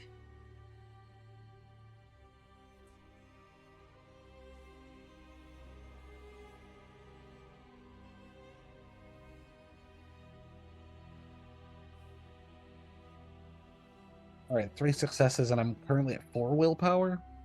Okay. 4 is still a good amount. David? David's not paying attention. David is lost in not paying academic attention. land. Cool. Awesome. Simultaneously, Anili, Isolde, and Ernest. It's as though your attention, for whatever reason, is snapped towards the tray samples that have not been messed with yet. You notice all 3 piles have combined while you guys were talking. And it's now reaching out past you guys. When suddenly you hear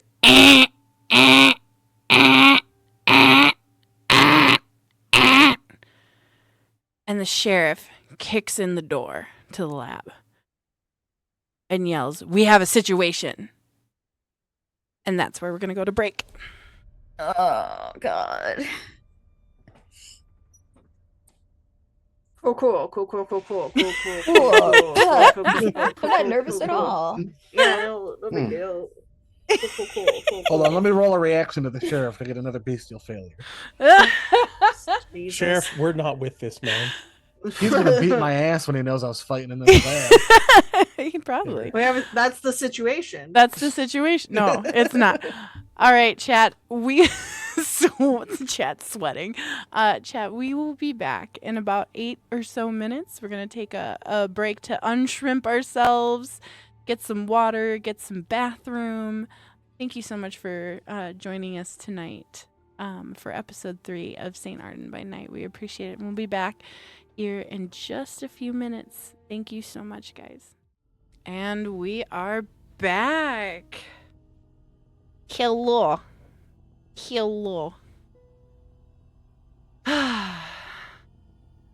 So, before the break, you guys had just noticed the sentient dirt reaching out over you guys. And suddenly an alarm goes off. And the sheriff bursts in, saying, "We've got a situation." He looks over at the dirt that is Still moving. Up. You wouldn't think that it could clear that much distance with how little dirt there was. But as you guys have discovered, this is no normal, just dirt. Ernest's gonna try to just push the dirt back into the container and put the lid on.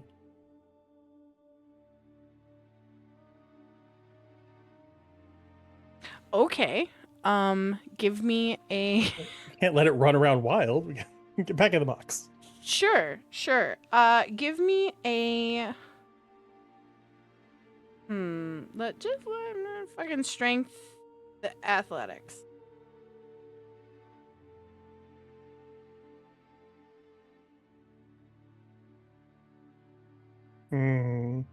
Let's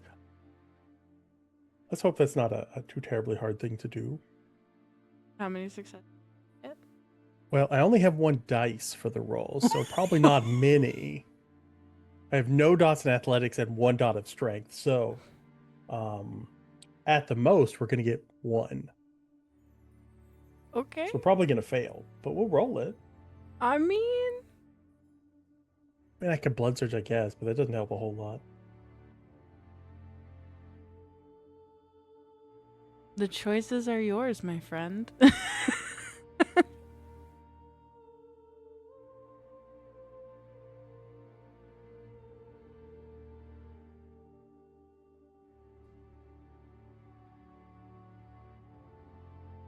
So we're gonna go with 0 successes. Great. And it's definitely not one of those good kind of failures. Wait. Did you get a beast? Oh yeah, it's a 1. It's a 1 on that dice, so yes, that's a bestial failure. Oh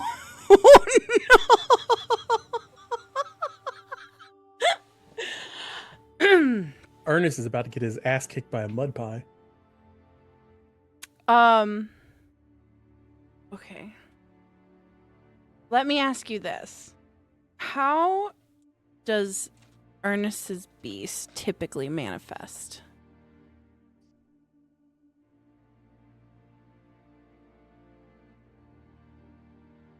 Ernest's beast is not tied to a clan or a stereotype in that direction, but his beast is a survivor, so when it manifests, cowardice is number 1. Like, his curiosity is more the human side of things, but if the beast is in control, running away and hiding from things is definitely more likely what he's going to do. Okay. Okay, so as you kind of reach down within yourself to gain courage, right? All that you're met with is your beast. And though you are not overly hungry, it still is sitting like a cold stone at the base of your stomach. And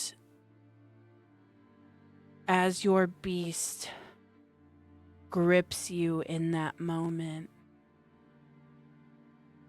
you are filled with dread and fear.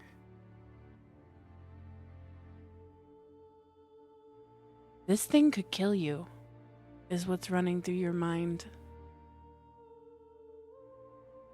And you begin imagining all the ways of how the dirt would consume your hand and crawl up your arm, slowly scraping the skin from your bones. And in that moment, you want nothing to do with that. So you move away as quick as you can. Yeah, he kind of reaches out towards the dirt, has that moment of struggle against it, and then is just going to bolt to the other side of the room. What is everyone else at the table seeing as you do this, Ernest?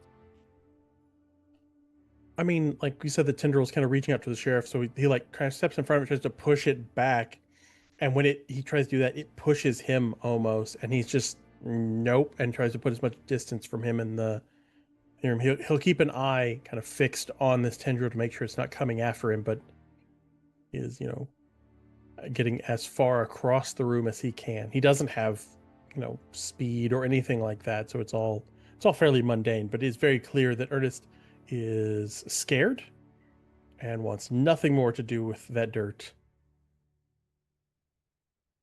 Okay.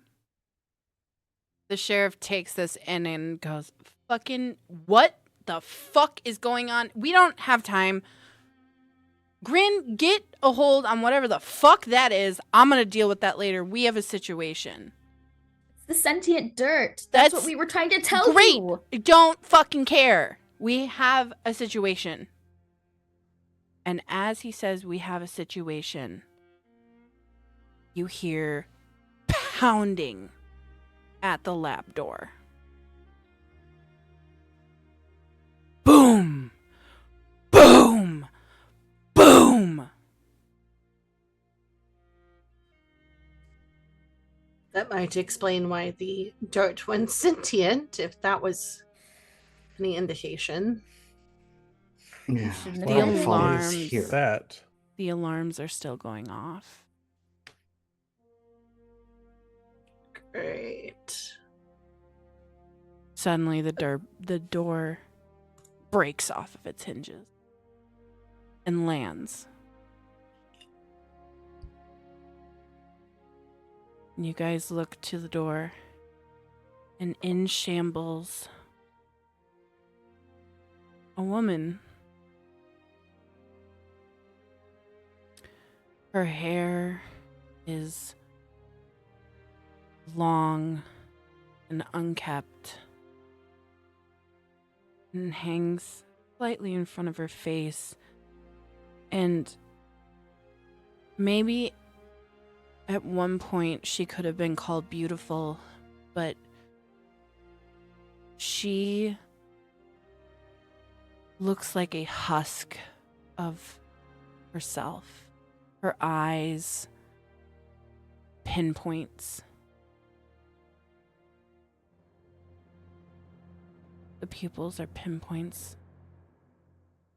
Her green, emerald, shimmering eyes are nothing of what they once were. They are dull, haunted. Dark circles are present underneath her eyes. She looks hollow.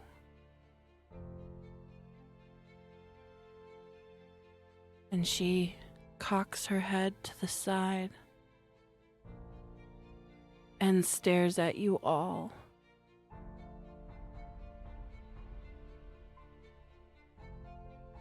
What do you guys do?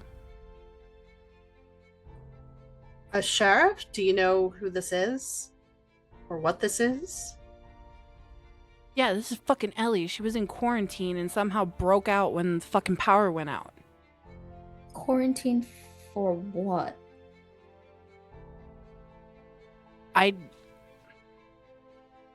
Ellie starts moving closer to you guys, slowly, shambling towards you. Mistress Lex just kind of She goes, unfurls the whip. There is not human in her eyes anymore. She bares her fangs and looks at you, rotating her head almost to the point of it seeming unnatural. Her dirty, blonde, greasy hair falling to the side. And her just looking at you.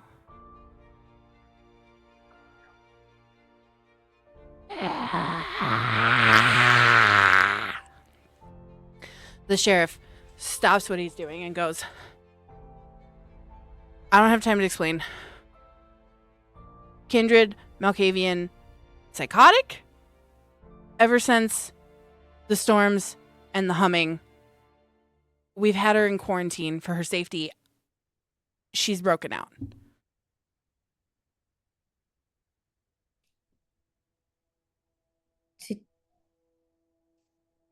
Did you just say the hum? When the sheriff says the hum is old, you start hearing it.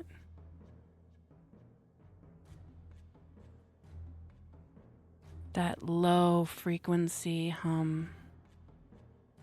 It's never really left you. But it's there. In fact, why doesn't everybody here give me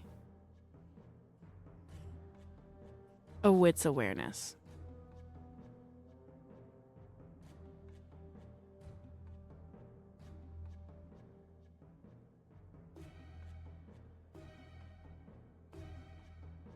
Great Three. success. 2 3s. Bestial failure. And I what's the noticed count? that I exist. You notice you exist. Great. I got one. Cool. No success. You got no successes? No successes, but not a Okay. bestial failure. Perfect. Great. Love it. I'm in danger. Mistress Lux and Nellie and Ernest, you all faintly start to hear the hum. Oh no, not again. It's there. Ever present. That low frequency hum. David, you don't hear shit. And my lovely Malkavian is old. As you begin to hear the hum, that cacophony that you heard before of the Madness Network screaming at you to listen, plus the hum, becomes overwhelming. You can't think in this moment. You can't speak in this moment. At least you think you can't speak.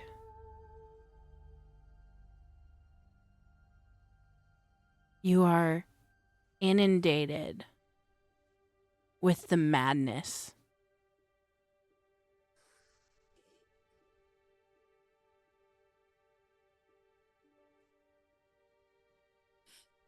As this is happening, I am going to like slowly back away from the group. Or stagger, whichever one fits the vibes better. I feel Probably stagger. Stagger, probably. You are not aware of your surroundings. You don't know where you are. You have been transported to another Malkavian state of being at this point. You don't States. Yeah, you have no idea what's going on around you. All you hear is the low hum and then the Madness Network screaming this cacophony of voices and sounds and colors and tastes and every single sensory experience you can have in that moment.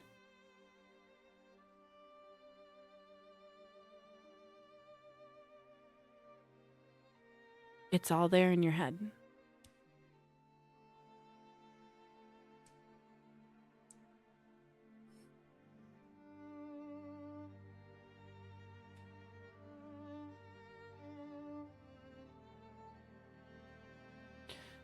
As Isolde is having her meltdown, if anybody else in the group, you know what? In fact, those of you who rolled 3 successes would notice immediately that Isolde is not herself right now. She is mirroring Ellie in this moment. So now you have 2 Malkavians on the brink of madness. What do you guys do? I think we need to knock one of them out so we don't get in too much of a heap of trouble. Or both.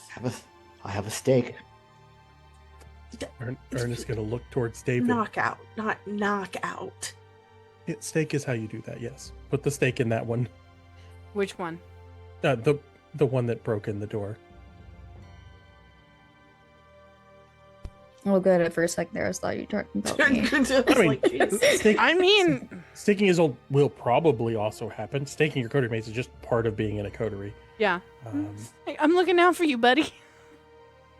All right. Staked you for your own good. David, are you going to go try and stake the psycho one? She starts... Yes, but I'm gonna... As you're doing that, as you're readying, she starts mumbling.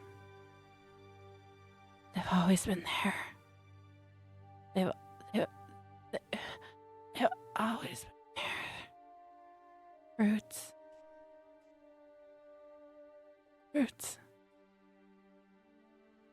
I see it. I see the roots. I see them. You also see the tendrils reaching for both Isolde and Ellie in this moment.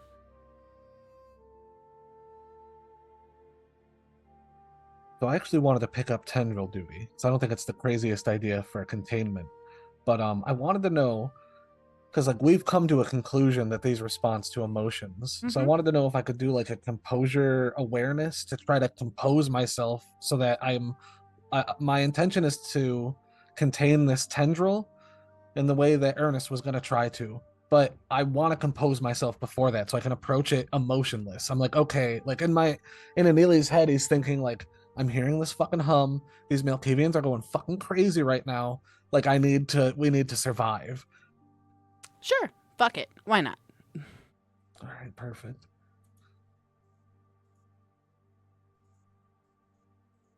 Ernest lost a fight to a clod of dirt earlier, so he's not terribly interested in a physical altercation with anyone in this room. So he is looking for exits out of here, including up to like air vents and floor drains. Kind of. I mean, he's looking for anything out of here.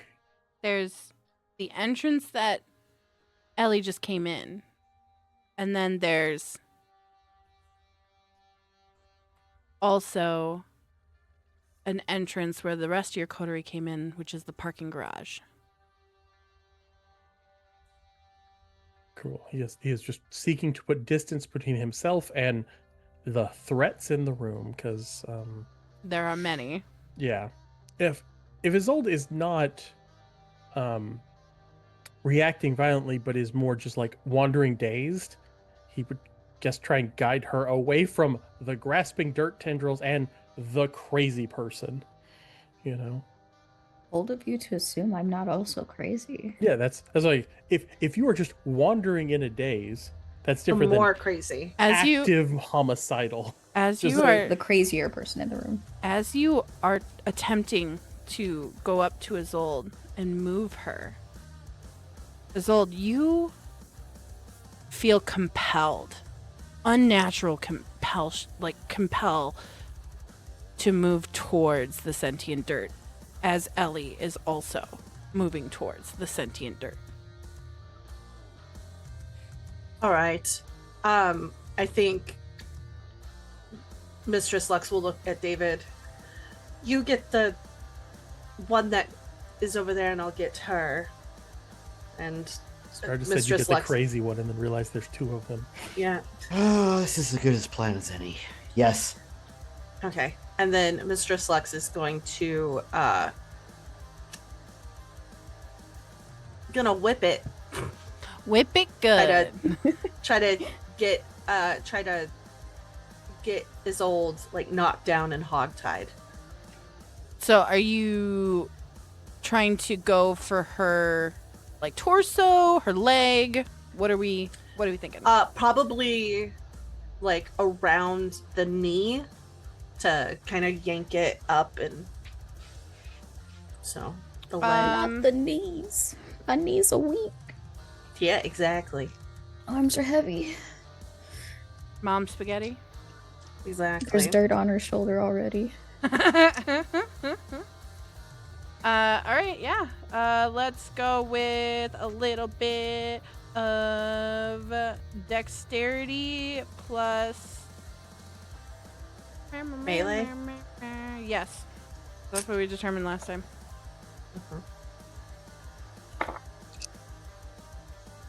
I really need to take a specialty in whips for melee.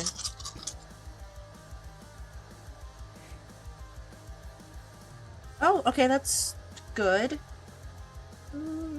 Ish. I need to. I'm gonna burn a willpower. Do I need to roll Rerolled. any resistance or anything against the whip? You can roll. Let's say. Okay. Oh, that's really good. Let's say, Isolde, you're gonna roll dexterity, athletics. No.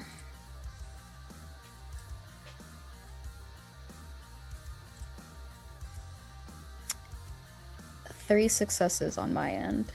I critted. You So, critted. yeah. So 7. I'm going down. You going down. Azul, you are not aware. You are solely focused on the fact that you need to get to the sentient dirt. It's calling towards you. Your madness network is compelling you to go towards that dirt. But you're suddenly stopped. And you feel as you aren't, no, in this moment you don't even feel it. The whip whips around your knees and locks. And Mistress Lux, describe what you do in that moment. I think as soon as the whip makes contact and she sees it do the bind around the knees a couple of times, she's going to be like, well, it's for her own good, and whip it back. And so she falls, unfortunately, on her face. So like face first and onto the whatever the flooring is of the lab, and she's going to go up and tie, like she's done many times, tie the other part of the whip to the hands and bind, and be like, you're not going anywhere, and just like sit on top of her. Azul, do you fight? Yes, I do. Okay. So you managed to get the whip around her, but I'm going to need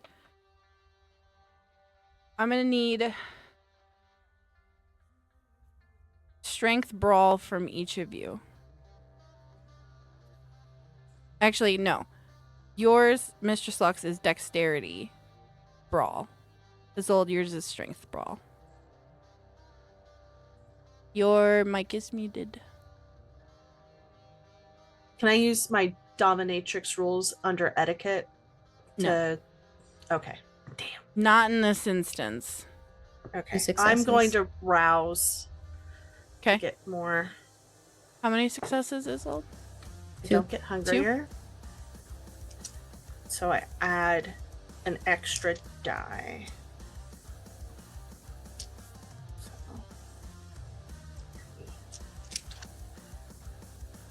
You said 2? Yes. That is 3. Isolde, you are using every avenue you have. You are clawing. You are whipping your body to get away from Mistress Lux in this moment. She doesn't exist. All you know is that something is stopping you. But she manages, in this melee of arms and legs and teeth and nails, to get your hands and your legs close enough to hogtie you.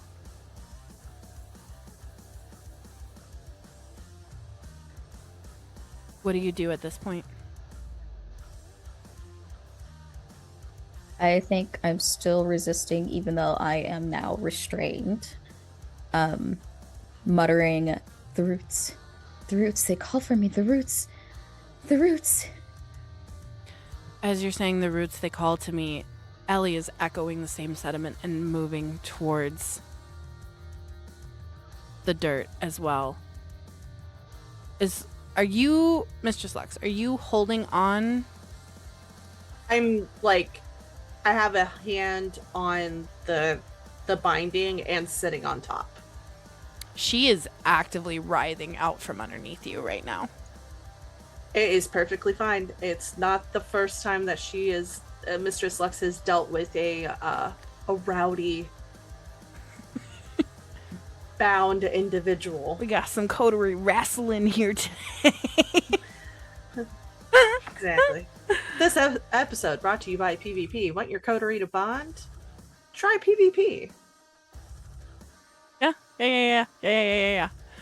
All right. So David, what are you doing in this moment now? We're gonna jump around a little bit. All right. I'm gonna try to stake her. You're gonna try to stake her? The Malkavian that I don't know versus the Malkavian that I know. So, I'm gonna rouse Dex. Okay. I will succeed. Excellent. Rouse Prowess. I will also succeed. Nice. So my Dex goes up. But this dice pool is still very teeny tiny. Well, roll it up. Let's see. I think it goes down to 2 dice because I'm trying to stake. Oh, Jesus. All right. Because I lose 3. Yeah, that's right. All right. I'm also going to roll for Miss Ellie. He's sitting at hunger.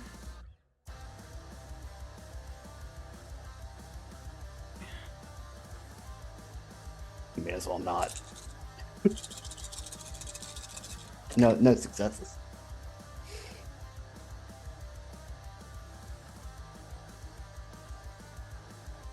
I mean, she didn't roll that great. She got 2 successes. That's better than my no successes.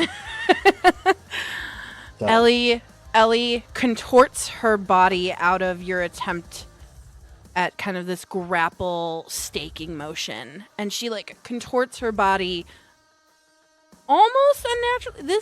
She's very flexible.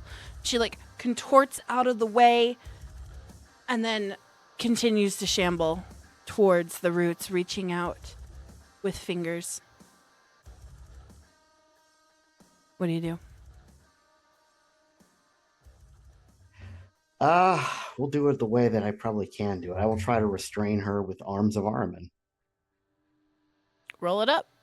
Is there Roll. is there a way to contest that? Remind me. Yeah, so it's gonna be it gets kind of complicated, so let me reread it. And Belver, be sure to help me out on this because this one gets always really complicated for me. So I'm rolling my wits plus oblivion.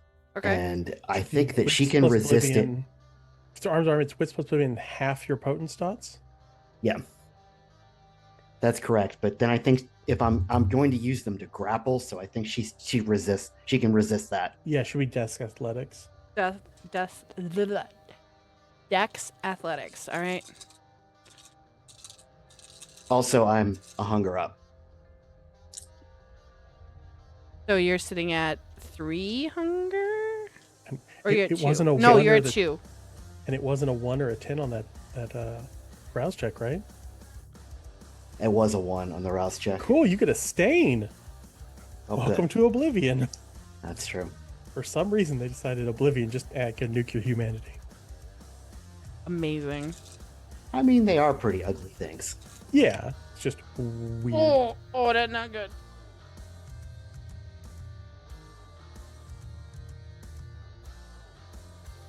And you said it's +1 for the potence? I know, because it's half my potence. Is that in the roll, or is that just for the damage? Let me see. I've got a very tiny card and apparently need reading glasses. Ellie only rolled 1 success to resist. So, I mean, I technically rolled more than that, but because I got 2 1s. Yeah, it says add half the user's potence rating as a damage bonus. Okay. So, they don't make this easy. All right, I'm rolling.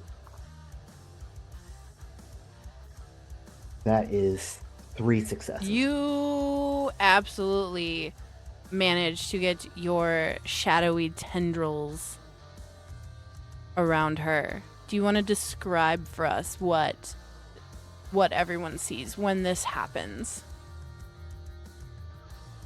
Yeah, it probably would literally look like I reach for a shadow that's like underneath one of the tables and almost like pull it out like it's a whip. Almost just what I saw Mistress Lux doing. And I pull it and it kind of comes in this coil viney whip shape and like just wraps up Ellie the best that I can. And so I'm holding her with this. And it's really uncanny to watch because this is a 2-dimensional shape doing 3-dimensional things. Ellie is enveloped by a shadow that appears like smoke but is solid. And she is... And like... Go ahead. She is unable to move. And you can just see, even with her neck, she's just reaching out as the dirt is coming towards her. And with her neck, she's trying to extend herself as much as she can, but being held by these unnatural shadows.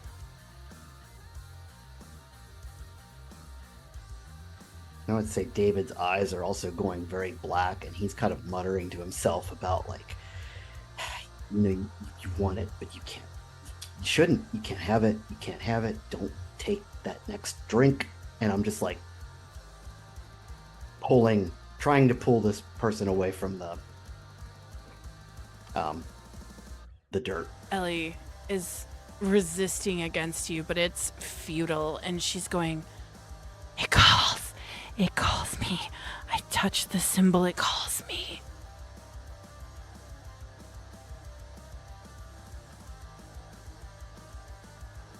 And Ellie, you are going to try and contain, correct? Yeah, I was gonna try to do it. I'm trying to like hold my emotions as well, because I'm thinking in my head that this is what it responds to, and I got a single success on composure awareness to try to keep myself kind of emotionless. And what I'm actually gonna do is like I'm gonna rip off my like my coat. Like I'm assuming I've got like a nice little kind of suit on still, but I rip off the top layer. I don't know how suits work. And I'm like trying to wrangle this dirt back towards its tray. I'm not touching it, but I'm like pushing it with the shirt. I mean, that is a brilliant plan. You manage to calm your emotions and you have them contained as best as you can in the chaos that is this situation. You take an unnecessary breath, and it's like you imagine you put your emotions into a metal box and lock it, so you are void of your emotions. And you take your shirt and attempt to push this dirt back. And are you trying to cover the sample trays? Essentially, yeah, I'm gonna be like holding the shirt out as if fighting it back to it, and then like as if I'm smothering a fire trying to throw it over it. Okay. Give me strength plus. Can you really brawl dirt? No. Strength. athletics. Strength athletics. And I'm gonna roll for the dirt. 2 successes.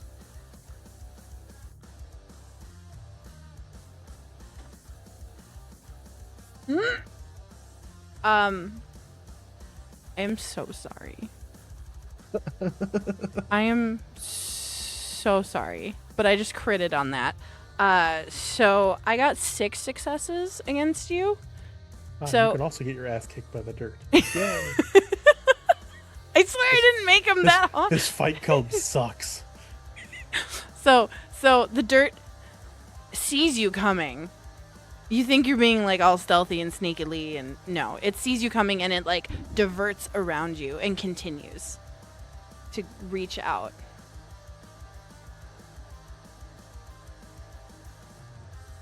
Polluted by dirt.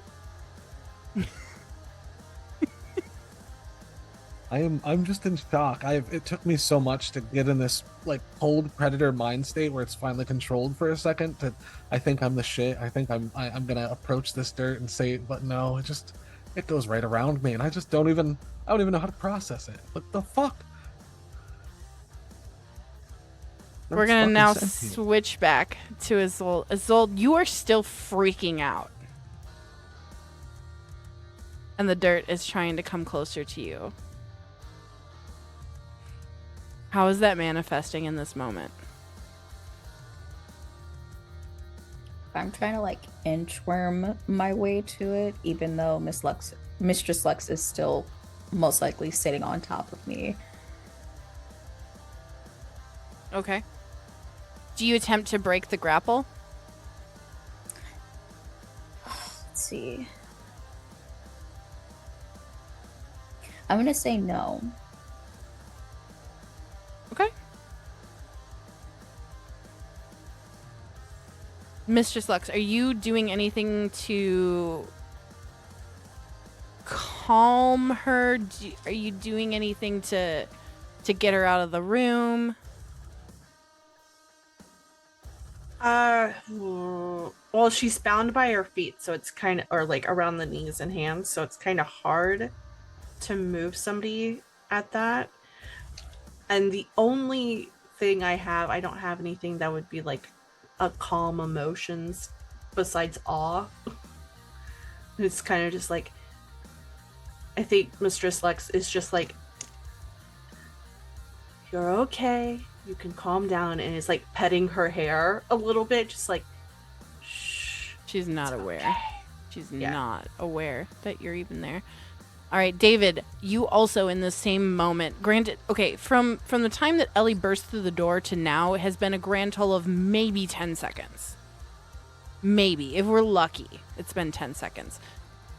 David, what are you doing as you see Ellie still freaking out?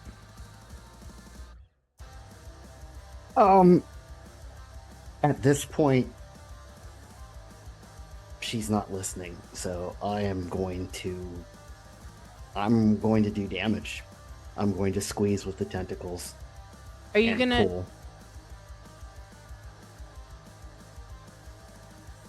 You're gonna squeeze and pull and try to do damage? Mm-hmm. Okay, sure. Why not?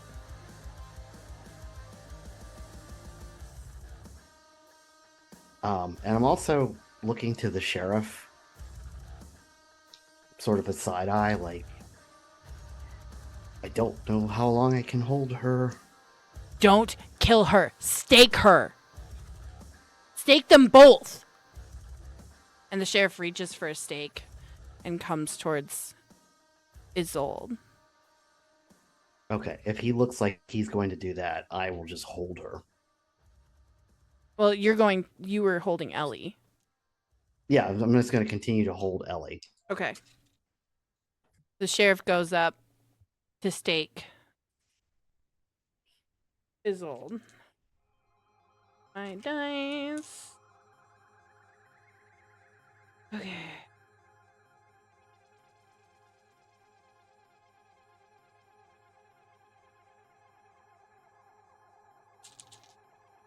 Okay.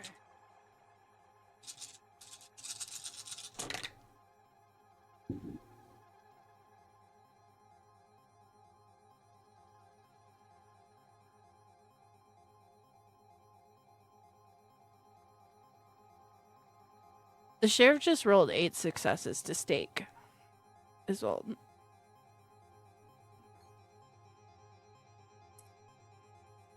You're bound, so That'll you do it. can't dodge. Isolde, you are suddenly dropped into torpor as the stake plunges directly through your heart. It doesn't feel great, but torpor is weird. You have never really been in torpor. While there is pain, there is disconnection. You are no longer hearing the hum or hearing even the Madness Network is muffled and dull as you sink into torpor and unconscious.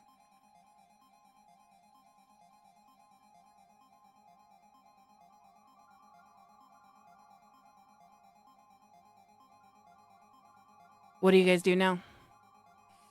The dirt is still... Actually, in this moment, you also see that the dirt, as Isolde is subdued, the dirt changes course and is now solely focused on Ellie.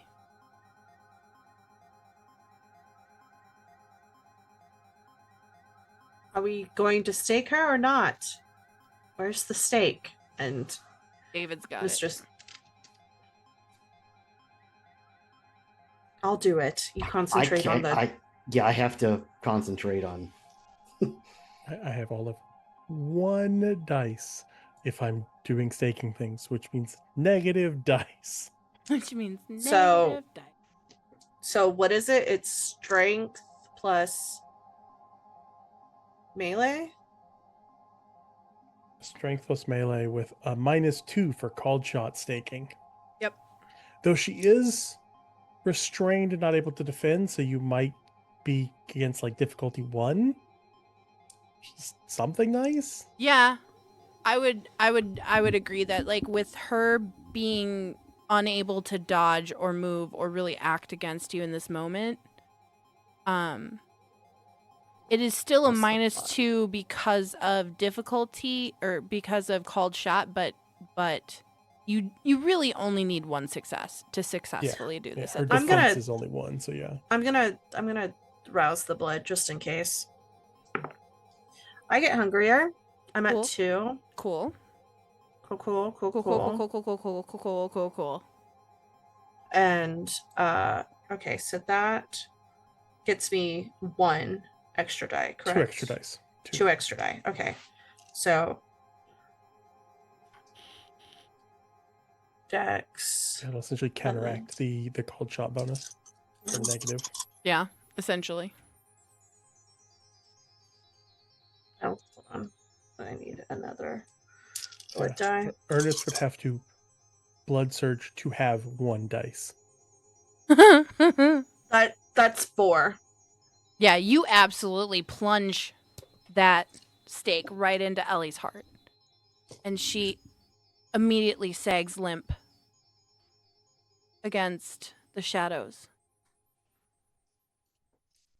And the dirt slowly begins to retreat. Back to the tray. Well, somebody put it in a container and tuck it away. Yeah, I'd be following it back, trying to just contain it however I could. I don't know if there's any like maybe an extra tray to just throw it on top of it. Suddenly in the corner, one of the Nosferatu appears out of obfuscate. Listen, Fucking they're not gonna gross. get their fucking hands dirty if they don't fucking have to. Let's be super fucking for real. okay? No judgment from the guy who was trying to find a way out of here. The guy who was running from dirt. Oh, it kicked my ass. And then it kicked Anili's ass. So Yeah. So he kind of comes out of obfuscate and goes to a cabinet at the far end of the room and produces a lockbox. Fully encased, no ventilation, just solid lockbox. And brings it over to the table.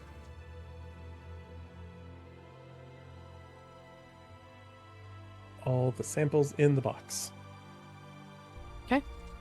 You guys Hold put on, you got like some plastic or something to line the box with? I don't want these samples attached into your lockbox.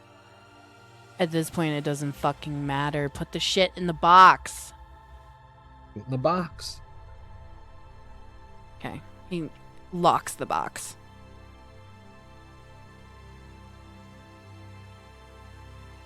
So you have two Malkavians staked. I wonder if these two went berserk, I wonder what the rest of the broken mirror kids are doing. I mean, what about that hum? Did you hear that? Yes, again. We, It's unsettling. the sheriff, looks at the two. Ellie knows something I don't know about your friend. But I know that Ellie knows something. And you can underestimate the broken mirrors as much as you would like. But they see things that we don't. I don't think anyone underestimated them. I think they're just more affected by whatever this is. So they are canary in the coal mine. They're the first to react, which means I mean, their on the protege opposite should probably side. know. Keep an eye on whatever loose ones might be out and about. But on the opposite side, what about the Bruja? They're hot-tempered as it is. No offense, Sheriff. None taken. We are a rowdy bunch. We are much more than our anger, though. Let it be known.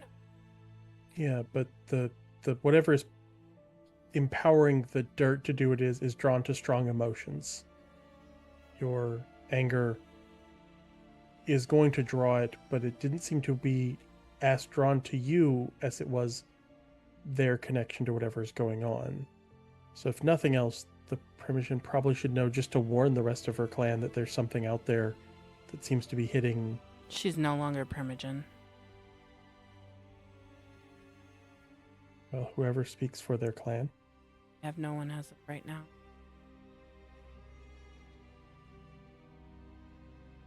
We need to go meet with the prince. Immediately. I want you guys there because of what you saw and how you aided. Is there a place that we can place Isolde? And Mistress Lux is going to untie the staked body.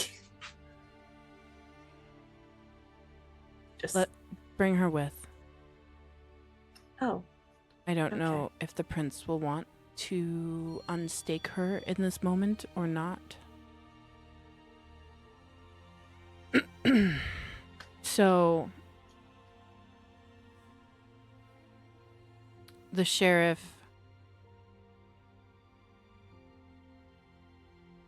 goes over to an intercom that's on the wall and pushes a button. And suddenly you hear the voice of somebody who you've never met on the other end going, "Yeah, boss." Sheriff goes, "Tell her grace we're on our way up. We have 2 Malkavians staked, and there's much that needs to be discussed." The voice talks back and goes, Should I notify the seneschal as well? The sheriff goes, Yeah, that would be good. Yeah. We'll be up in a minute. You guys make your way back out of the lab with the 2 Malkavians in tow and take the elevator all the way up to the penthouse. And you're back where you were when you met with the seneschal.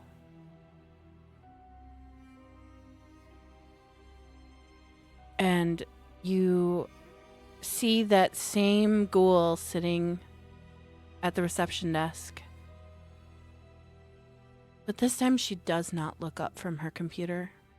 Whether she was told to keep her eyes to herself or is painfully aware of how high tensions are in this moment.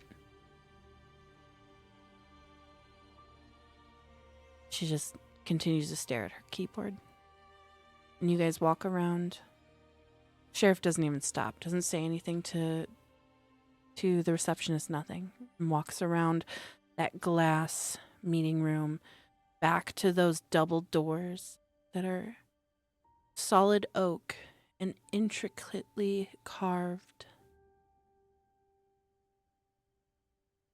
And before you even hit the doors, they swing open. And there is, you see inside this also very classic, like 1950s aesthetic of an office with deep, rich oak wood fixtures, a large desk. You don't see a computer in sight at this desk, though. There's a legal pad. The desk is clean to a point of what would make you feel uneasy, as Prince Adrian Voss is seated on a very large, plush, leather, black office chair. Her black suit with a black button down that shows a hint of her cleavage. You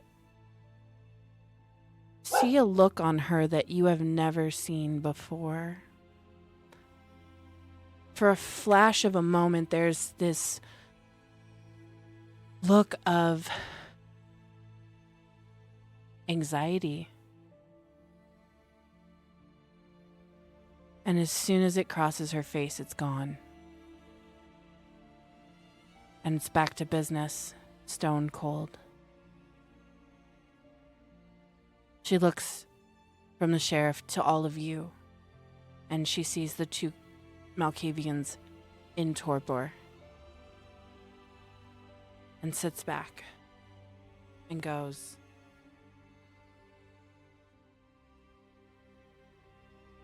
"Thank you for assisting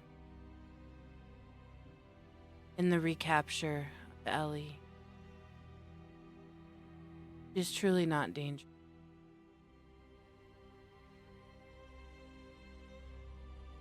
But she knows something. And I appreciate your restraint in bringing her back to me.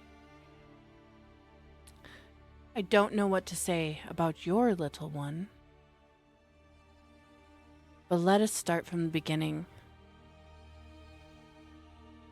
What the fuck is going on?"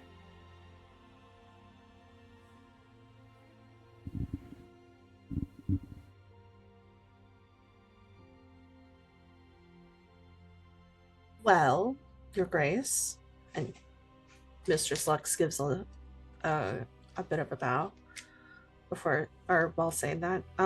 It seems that the disturbances and the heightened emotions are connected to some supernatural occurrences. There's something in the river, something in the dirt that's making things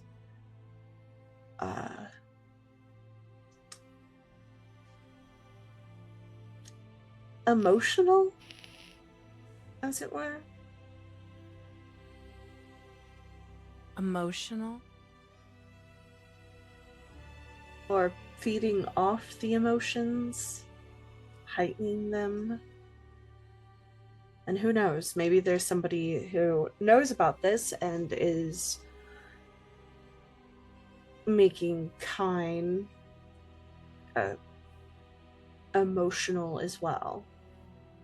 Hence the fighting down at the docks. But it seems to be, this dirt seems to be sentient enough to go towards any type of emotion, and seems to be very attracted to our Malkavian friends here. Prince Adrian Boss pinches the bridge of her nose.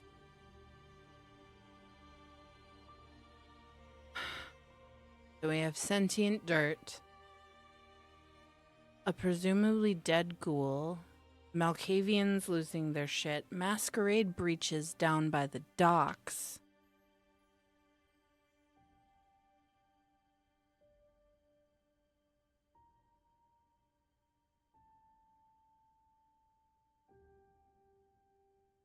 Sheriff, we need a game plan.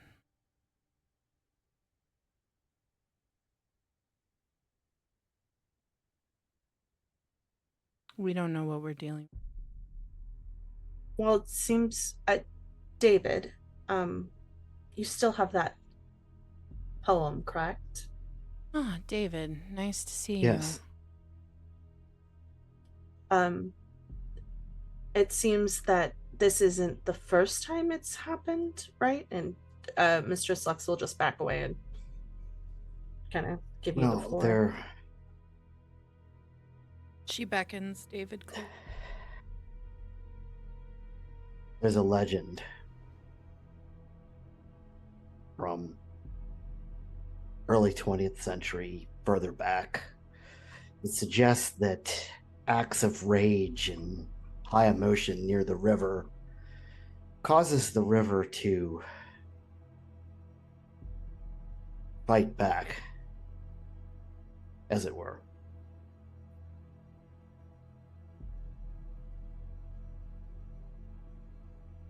The exact mechanism as to how this would happen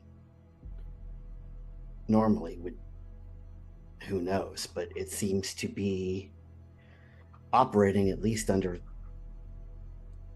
how we would expect if the legend itself were true. But why now? You guys discovered anything? I mean, the legend says about that emotions near the river will wake it up. If we are seeing lots of heightened anger and fights near the river, it could be someone doing this intentionally, and that's whatever's woken up whatever this is. I know there are ways to heighten emotion and force that, and this is strange because those emotions and resonance carry on after death. The blood still carried them far longer than it should. So it's not natural, for sure. Great. Well, I've been doing a little digging of my own. And I found something that I think might interest you all in your investigation. In that moment, she pulls out a very old looking piece of parchment. And when you guys take a closer look at it, you realize it's an old map of Saint Ardent. I am going to show you all, as well as our viewers at home, the map.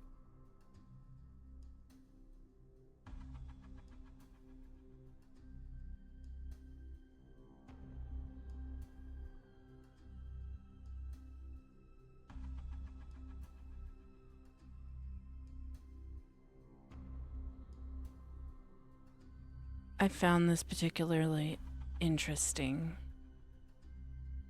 And if what you are saying is true,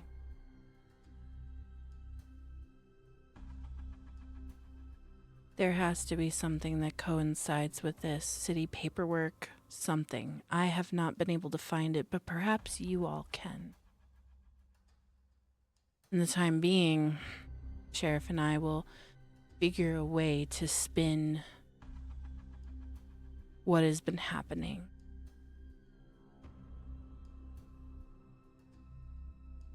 I fear we're going to have to further restrict feeding in the city until we understand what is going on.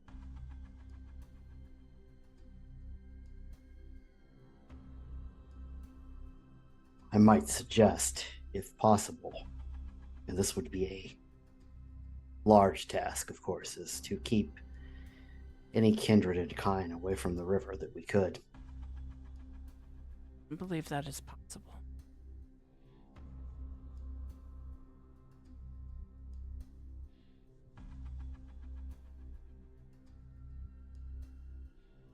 But at least I can restrict the areas around the river for feeding.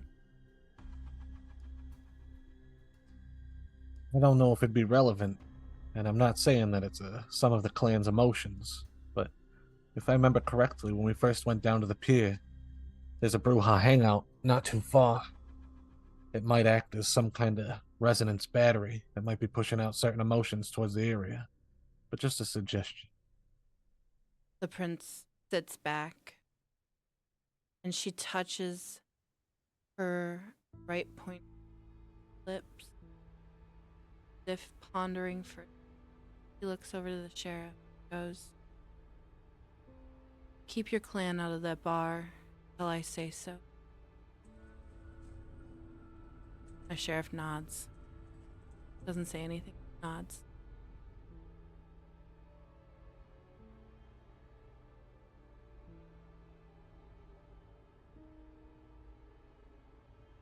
The prince points to the map and goes, "I'm not sure what I'm looking at here, but what do you all see?"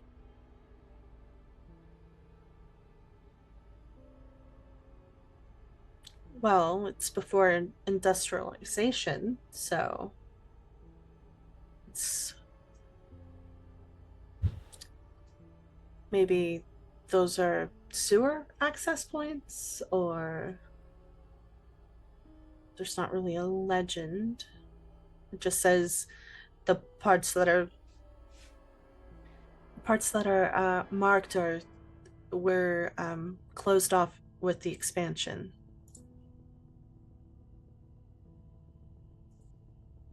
Maybe What is that Maybe- little, what does it say right underneath it? I'm can't read from this angle. And she points to the very bottom right corner of the map. sections sealed during early expansion do not reopen without maybe city approval or closing off things. Maybe that's where the river was at and was redirected. Or do we know of any construction or anything that's happened around one of these marks? Something that might have opened something back up, let something out? That's possible. That's something that you guys can look into in city document. I'm sure down in the lab they have access to that as well.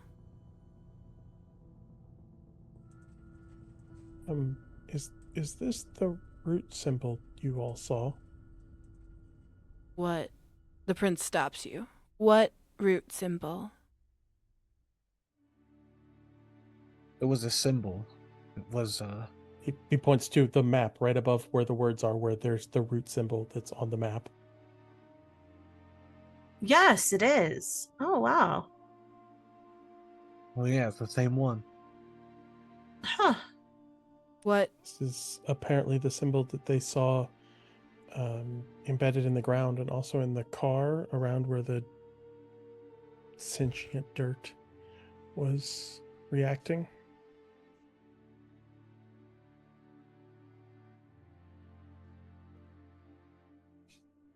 And since everyone keeps talking about roots, including our two Malkavians, guessing that has something to do with this.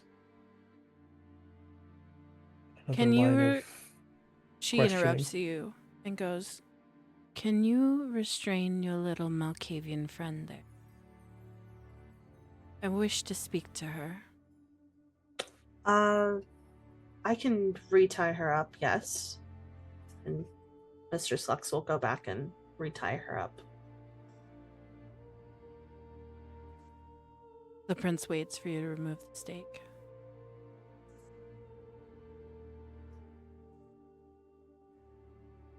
Remove stake. Azul, you come instantly back to consciousness. Almost instinctually, your body begins to knit the wound in your chest back together. You are no longer crazed. You no longer hear the hum. The Madness Network is still there, whispering, "The roots. The roots." But it's not the cacophony that it was down in the lab.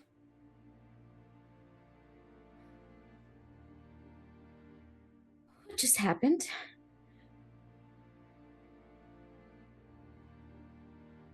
Why am I tied up? What's going on? The prince gestures for you guys to explain.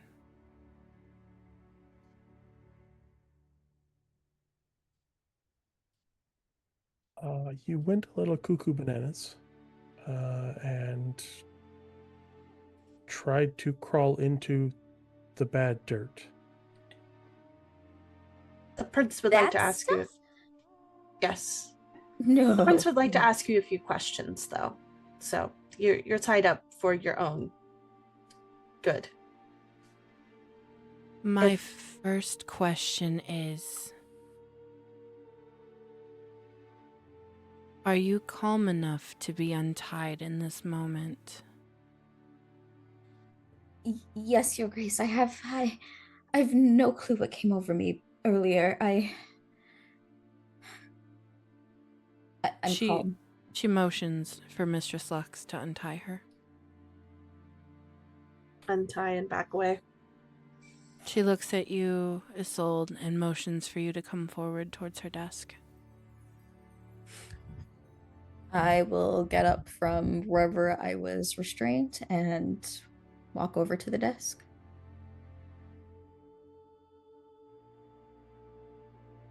She points to the map and the root symbol that's on the map that's on her desk. Have you touched this? One of these symbols? No, I've only ever seen it. Interesting. That explains why you're not still crazed. What did you experience when you lost your mind down in the lab? Well, the sheriff unfortunately used a word that I've been trying to ignore since it has shown disruptions in my mind. And the voices, they tell me the roots, and that's as far as they've told me, besides Mr. Grady listening too hard, and the roots pulled him into the river. Interesting. Sits back, goes, coterie.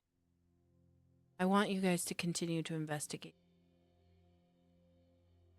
I want you to look into if there's any city documentation in the archives. I don't care if you have to break into City Hall itself. I will make that go away.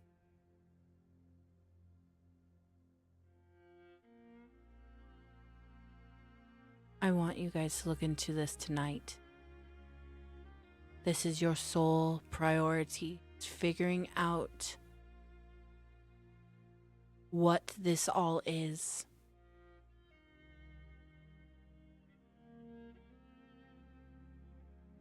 Understood, Your Grace. Prince Adrian, that symbol was also at the warehouse when we went to search for the vehicle. But when I was observing it, I can't say it's thaumaturgic, but it was some sort of magical glow, for lack of a better term. If we could, I'd suggest maybe sending a few more Tremere to check it out further. I will take your suggestion under advisement. Bow very politely. I want you guys to take Ellie with you. And I want you to take her with the sheriff present lab. First, do your research. But I'd like you to question her and see if you can get any answers out of her.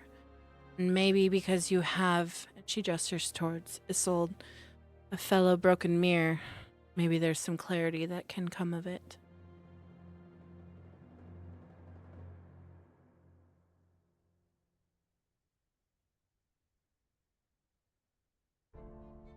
You all are Understood. excused. I need to speak with the Harpies. And she gestures for you guys to leave. And the sheriff nods and picks up Ellie to bring back down to the lab with you guys.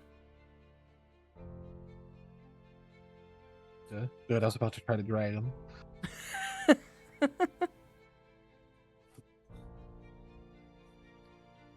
Do you guys head down to the lab? Yes. Okay. The sheriff doesn't say anything, but the way that he holds Ellie, there's a peculiar fondness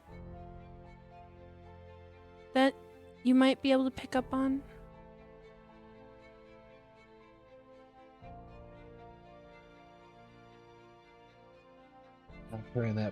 Not carrying her like I saw him carrying those bodies.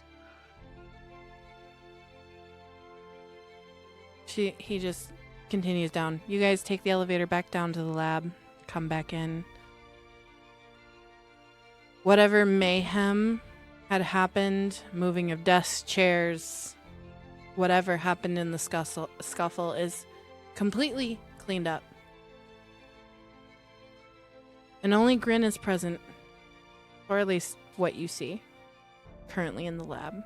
It seems that Spark has gone and fucked all the way off.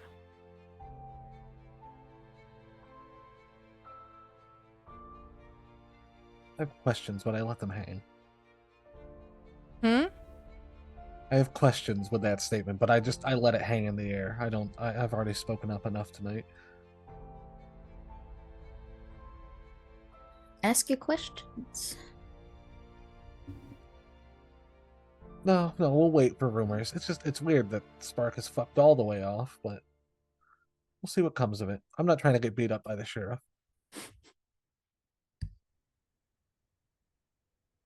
Sheriff just gives you a side eye. Now, I'm not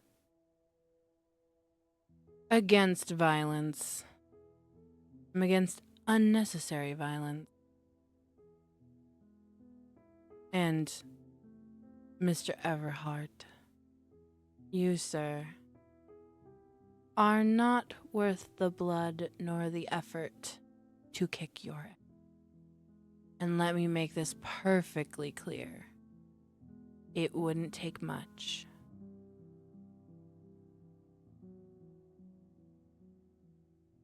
I never questioned the prowess of a sheriff, I assure you.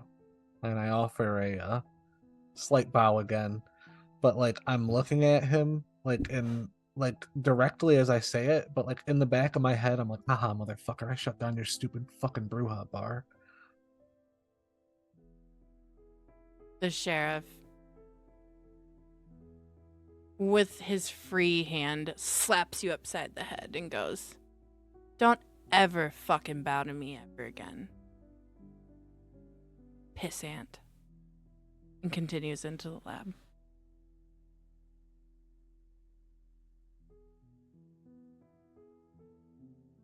Don't respond, I take it. I'm a premier. Like a Tremere. Ernest just muttering a bit to himself, maybe we don't piss off the person who has the illegal authority to kill us. Novel idea, but all right, so what do you guys do? You have a map now in your possession and a prince's order to research into city documentation. Who wants to be our rolling guinea pig? Not I, said the prince. We have some options, correct? We have the map, which is not on its own going to help us that much, but we have trying to find a date for when the map was made to try and, or like kind of source that to then look to city records to see what was going on there. Yeah, that'd be a great start. Some Is kind of a Grin? You said Grin is still here? some kind of occult thing to see if we can find anything more about that root symbol, since we've now seen it in a couple places. And like our last option, and the one that I would recommend we not do at the moment, is go to one of these X's on the map and poke things with a stick. It's probably the one that gets the most answers, but it's the one I want to do the least. We have the map down probably on the on a table, Yeah. right? Absolutely. Grin, I have a question for you. Maybe I got an answer. Fabulous. The X's on the map, do they mark anything specific with the sewer systems that you know about? He takes a look at the map. Yeah, a couple. And he... Like entrances? No, sealed off sections. But, I mean, what do you know why they were sealed off? That is well before my time. Have you heard any stories on why they were sealed off? No. Okay. Any of them unsealed recently? Not last I checked. Who would know that from your clan? Me. Okay, well. Did you last check all of the marked areas or just some of the marked areas? You see, Grin leans down to a grate in the floor and pops it open. And a little rat comes scurrying out.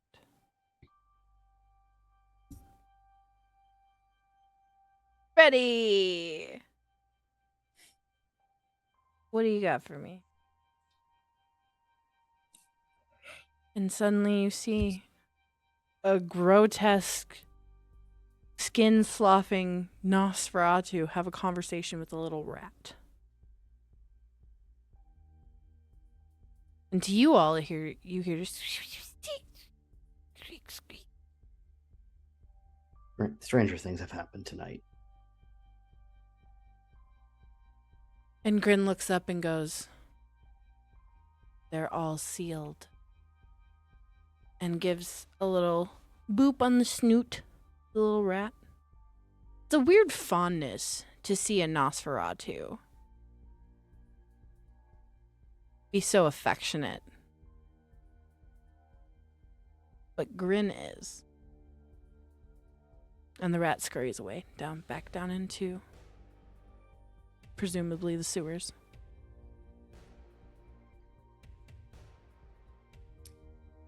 Well, that marks that off.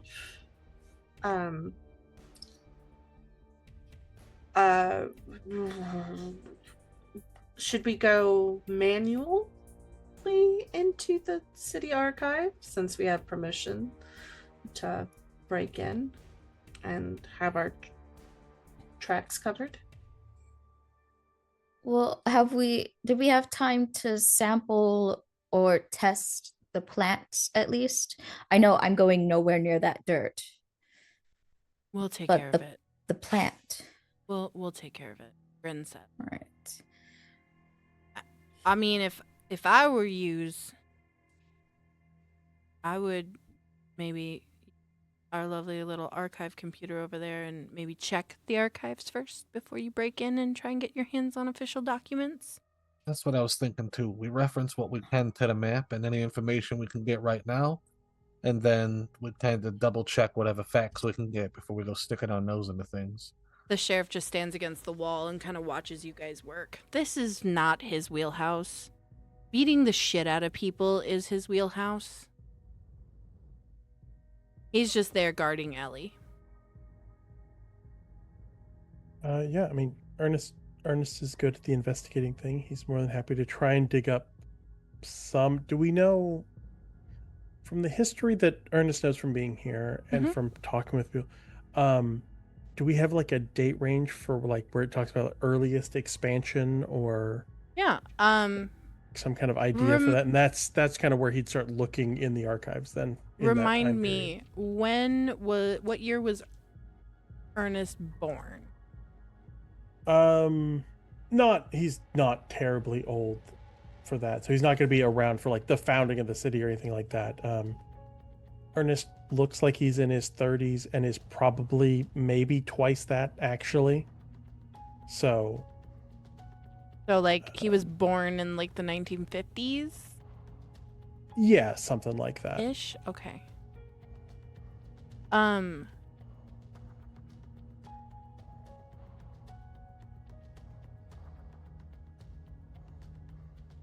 Ernest would have been too young to remember, but he would have presumably heard his parents or grandparents talk about the city sometime in like the 1940s, 50s, did a whole remodel of the city's sewer system.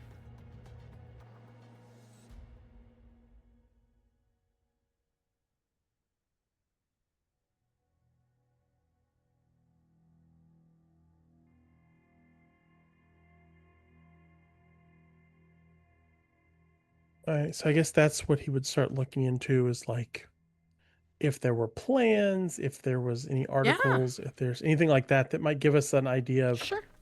you know, what the project contained or things like that. Give me intelligence plus investigation. I'm gonna need you to get,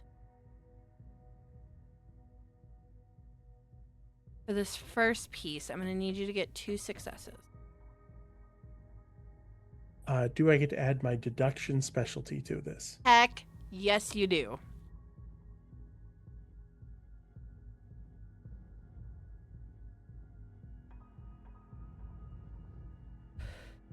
That is 5 successes. Easily enough, you start searching the date ranges in the early 1950s. And something catches your eye. Is it a mistake that it was scanned and filed, or were historians just trying to preserve paperwork? You're not quite sure. But the description of this document piques your interest, and so you click it and open up. Are you guys all gathered around the computer? Yeah, I think we're Yes. Scooby-Dooing it. Are you Scooby doing it? Okay. I am going Scooby-Doo. to post in our Chronicle docs this next piece of evidence.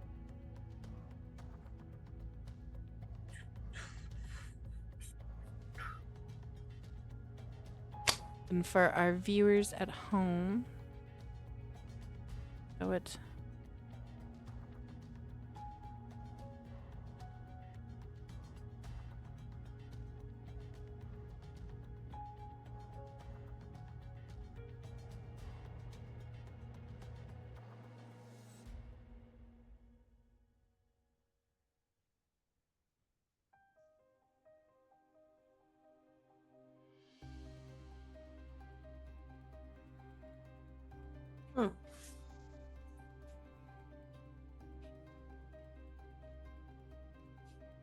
So it does look like there was some sort of cover-up. Something. Are there attached documents also included, or? Doesn't appear to be. It's as though this presumable attached document or documents was filed under something else.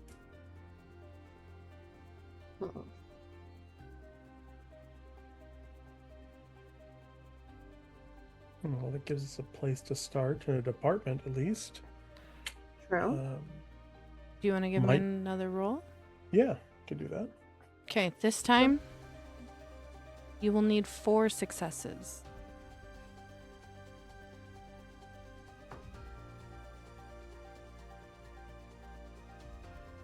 Because it's going to take a bit of digging to find this. 8 successes then. Jesus Christ. Like, this is the one thing he is very good at doing. Note to self, make investigations that Ernest does way harder. Yeah, if he Exclamation blood point. surges, it's a 10 dice pool. Jesus fucking Christ. Okay. Ernest, you start to pull out key phrases from this document. Obviously, the Department of Urban Planning and Redevelopment. You know the date range is early 50s that this took place because of conversations. And you start to look at records sealed, subsurface surveys, and you start to like pull keywords, environmental impact reports, and start searching. You're furiously typing at this computer and scanning the documents. When you find something that you think is related, post that.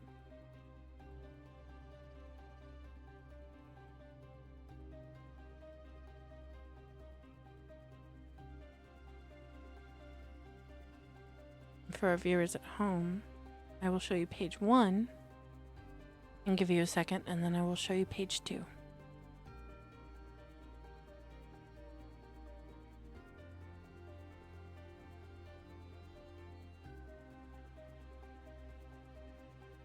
How is Ernest feeling in this moment discovering this document?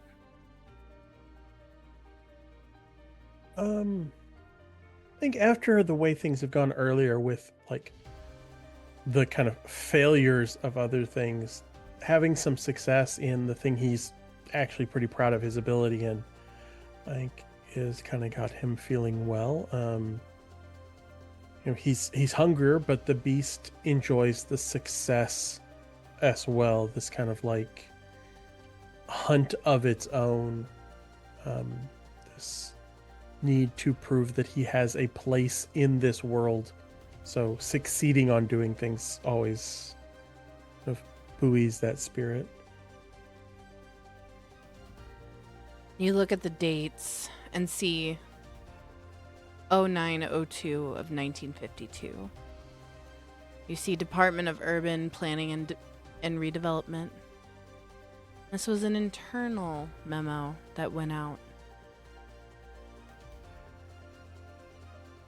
You see things like unmapped sublevel, the incomplete historical records,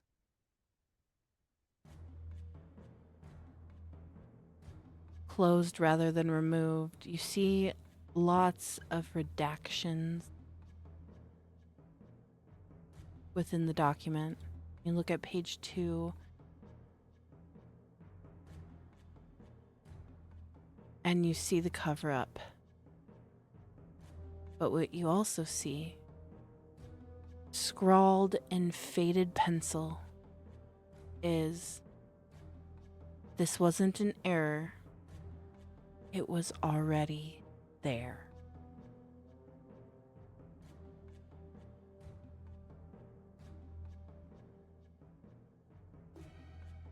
Isn't that what Ellie said?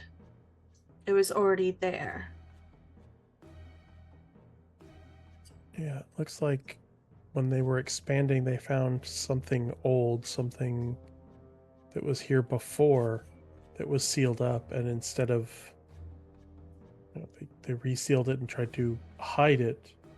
But I'm seeing where it talks about vibrations with no source and things incorporated in the city. So I think we need to go much older. The records would be hard to find, or try and find these original records to see if we can read more about the unredacted parts. I'm gonna Well, it look looks- over. Sorry. No, go ahead. Isolde, in this moment, you hear the Malkavian Madness Network whisper. Not loud, but whisper. It was already there, already there, already there, it's already there, it's there, been there, already.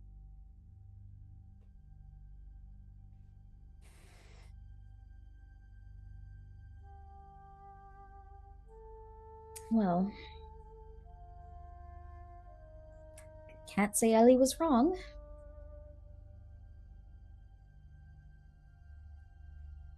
So what do we do about it?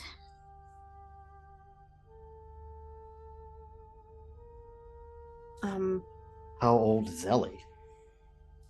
The True. sheriff leans back. Not my place to say, but older than 1952. So she definitely knows more than I would know. Most of what I've learned has been new information for me. So I think our next plan then is to... I don't think Ellie is going to be terribly helpful, because it seems the more connected they are, the more, like, you weren't feeling this call until she showed up, right? Not to the extent. Isolde, you kind of always felt that call. to be honest, when I first heard it in the cathedral, I did feel a pull.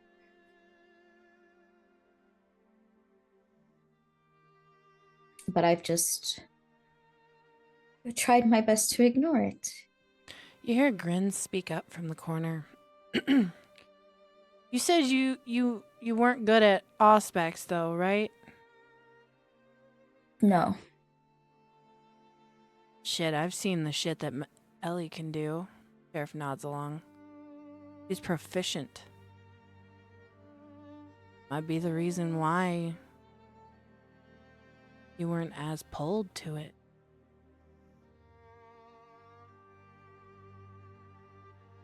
I mean, we already know that seeing too much can get you in trouble, so We're listening too hard.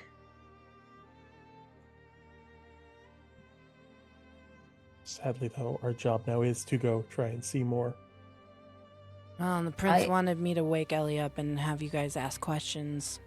Yes, I suggest we ask her what we can and at least try to piece it together. What all of this means, the roots, them already being there, this whole wives' tale turned out to be real. The sheriff nods. I'll keep her restrained this time.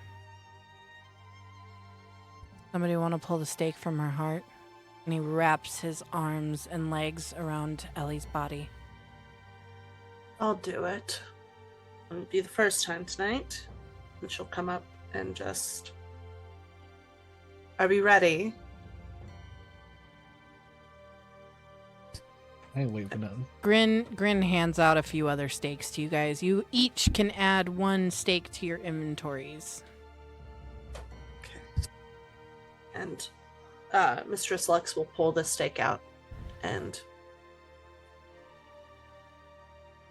back away. Ellie gasps as soon as you pull it out.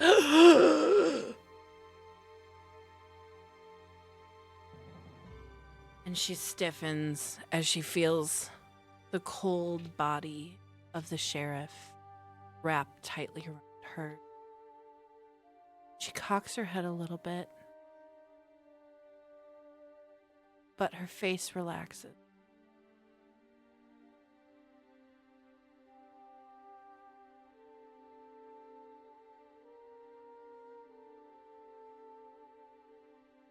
Hello, Ellie. She flicks her eyes over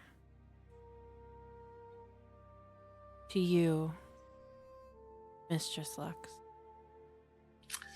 My Her name eyes is are Mistress. not as pinpoint as they were when you first saw her.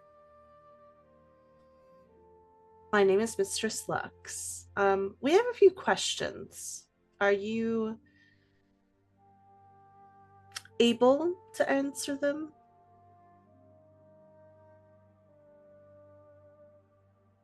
Hush the river, still your feet. Angry steps make hungry street. The poem.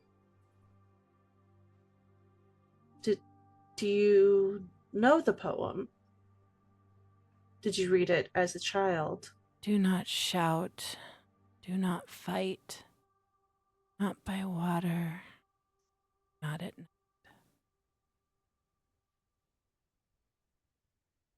What can you tell us about the poem other than reciting it? She Do you know who wrote it? looks confused, shakes her head. No, she doesn't know who wrote it. He looks to Isolde, her eyes locking on hers. He leans a little closer. It's not waking up. It's rolling over. What's not waking?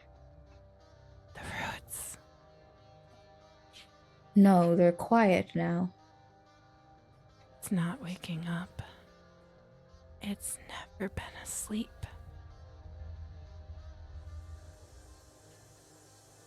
Are you saying they're expanding? No. The seals they- are breaking. How? And that is where we leave the episode for tonight, my friends. No. Fuck! Well, yay. Lazy Malkavian.